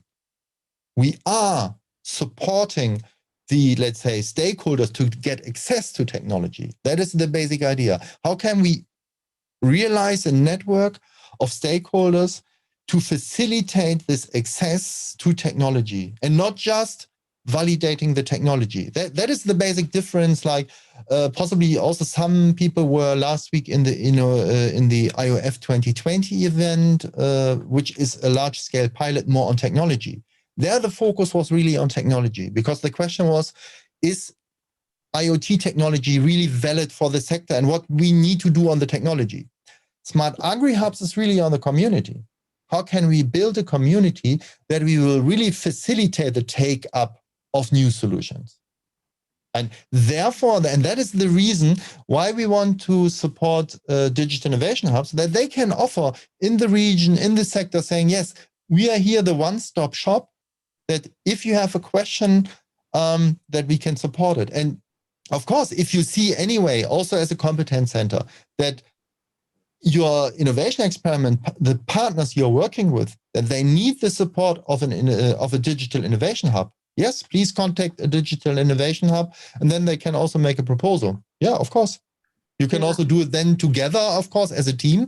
Nothing against that. And then see what is also this community added value and what kind of digital innovation hub services are required to realize your innovation experiment. Yeah. So therefore, the core message is really we do not just want to focus on the technology. So that is my, I would say, core message on that. Okay, thank you. It's now I understood. Then the question: how mature should be the digital innovation hub? For instance, if we would like to establish the digital innovation hub, who could apply for this one of these calls? There's no rule on the maturity, not at all. We are asking, especially in the Restart and Expand open call, for a maturity level, maturity self-assessment. Yes, we are asking for that. But this is more to be aware, on the one hand, for the evaluators, that they see, does this maturity level fit to the strategy which is proposed? But there's no condition it shall be a mature and an immature digital innovation hub. That's not the condition for the open call. We are open for proposals by organizations which are just starting with a topic, or for digital innovation hubs which are already well settled in this sector, but think, yes, they need some additional support for that. So both is possible. The maturity self-assessment, that is rather something that I think the teams are getting for themselves a little bit aware, that also the project, the colleagues within the project, which are also looking at that they can get an understanding what is also the development of assessment levels, but that's not the perspective, the prerequisite. We are very open also to very new ones. Okay, thank you. Thank you. Yeah, if you participants has the question, please write in the chat. So, and I just want, I don't go in all the slides of the calls, but what I did here is to make some slides with potential examples, like for Restart. If a digital innovation hub develops a concept, tool, and events for realizing hackathons, datatons, especially what we saw also now more and more the need for offering online innovation services compatible to home office and online events. So for whatever kind of you think would be then best, also how can I offer this in an online form? Might be an example, not a must, it's just an example. Of course, also there the involving supporters. Well, what I also heard in one presentation, yes, then was CNH involved or other stakeholders involved. That's exactly the thing of this additional groups, which are anyway also in usual hackathons are mobilized, and that you can really reach out to new, let's say, target groups like startups, students, solution providers, of course, also end users like farmers, also bringing them together. And then also preparing innovation experiments. So, and as I said, yes, the participants and supporters of a hackathon, I would say as a usual rule, are covering their own costs, while all the costs of a digital innovation hub, which are preparing all the events, could be funded then up to 60,000 euro by SmartAgriHubs. This just as an example. I also have some additional slides here with, yes, the more formal facts and figures. Exactly.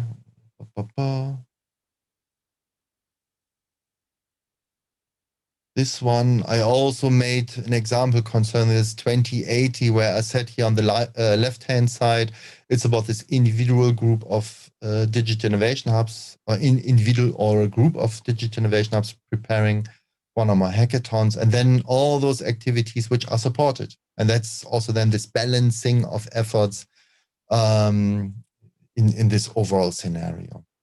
Therefore, I was making this slide. And concerning the budget, so this is, let's say, on the top, we have the core budget on the, let's say, and also which is relevant for the funding. And then, of course, we are also interested in this additional mobilized budget. While this additional mobilized budget means it's not just budget, it's most of it, I would say, it's effort, mobilized effort of people doing work, in-kind contribution, like, I don't know, infrastructures which are provided. Also, like in a data hunt, often some companies are providing data, providing their infrastructure. And this is also additionally mobilized effort, budget, and in-kind contribution. So that is the idea, that we also understand, also as a project, what kind of effort can we mobilize and what kind of movement is mobilized. Therefore, the last presentation before mine was also nicely presenting those kind of KPIs, all what was mobilized with this kind of hackathon. I think that is also very nice to understand, and will also all of us help that we understand of what can we do, what can we mobilize, and what can be achieved. A restart proposal. The text shall be no longer than 5 pages, so it's also not rocket science what we're doing there. More or less, again, what's the idea, what's the relevance to mitigate the effects. It's more or less, you are free, however you want to present it. You have 5 pages, you can use the 5 pages, I don't know, with plain text, tables, graphics, whatever you like. You're very welcome to be creative on that. Of course, what we want to have here, 1 page with budget, deliverables, and milestone, just that also the evaluators get an understanding what you are asking for. Also, again, an optional page with a figure. Definitely, this really helps evaluators in the process to understand your idea, and also facilitates avoiding misunderstandings, definitely. And there we are asking, as I said before, for a digital innovation hubs, innovation services, maturity self-assessment. So that's not rocket science. You can access it via the SmartAgriHubs forum portal. So go there, you can do the maturity self-assessment, wouldn't take so much. I think it can also help to get a little bit aware on some aspects. And as I said, it's not that you need to be very mature or whatever. It's not about this or that side of a kind of maturity assessment. It's just as it is. It's just, this is the situation in the moment. This is my strategy. And with this, I want to go there. And let's say this way, as we say often, the way is the aim. And of course, some declarations of organizations, but that's more administrative stuff. Mm-hmm. Okay. I just make there some examples. So that was the restart open call about hackathons, data trends, and challenges. The expand open call, that is about the innovation experiments. I also tried to make an example. I think I already said very explicitly, it's for Digital Innovation Hub, that they can offer their support. That's it. And of course, in an innovation experiment, more or less all that, what is the solution providers done, the end users is done, all that is not directly funded by SmartAgriHubs, but supported by the Digital Innovation Hub. And more or less all the team would not need to pay all this support offered by a Digital Innovation Hub. So, and this is, let's say, also this helping and link access to the community. And therefore, with this help, we see that an appropriate innovation experiment in cooperation with the Digital Innovation Hub can be developed. So especially also a budget plan, partners to be involved, timing, involvement. Therefore,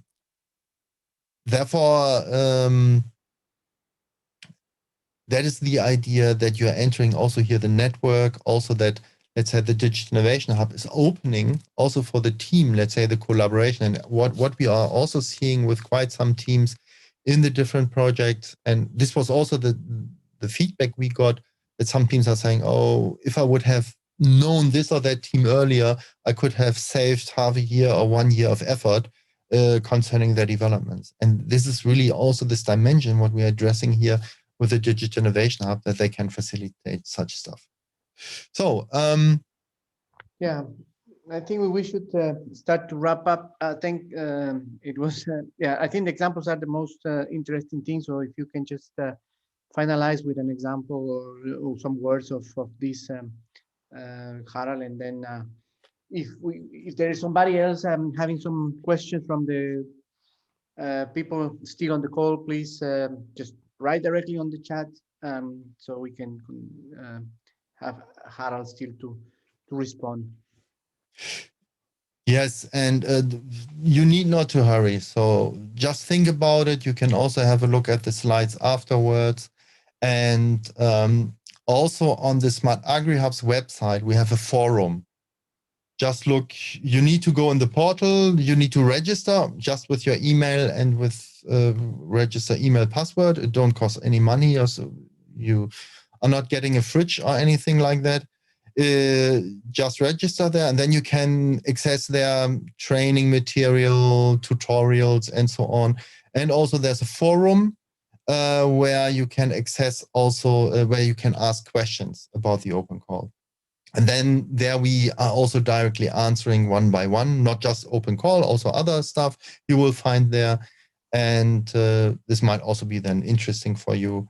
And then we can also interact straightforward there on this online platform. Mm-hmm.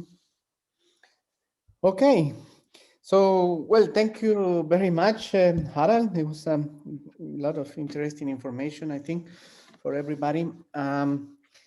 So, well, Inga is on moving now, so I think that she's not able to speak now. But on behalf of Inga and myself, I really would like to thank everybody here today, all the speakers, all the people that was joining us. We were having from times more than 50 people in the webinar, so I think it was a very successful event, and a lot of people got some new information. So again, we will share the presentations. We will ask presenters to send us presentations if you haven't done that already. And we will be, of course, in touch. And thank you very much again. Thank you. Thank you very much for organizing, Raul, Inga. It was a pleasure being here. Thank you. Thank you. Thank you. Thank you. Bye. Thank you. Bye-bye. Bye-bye. Thank you, Inga.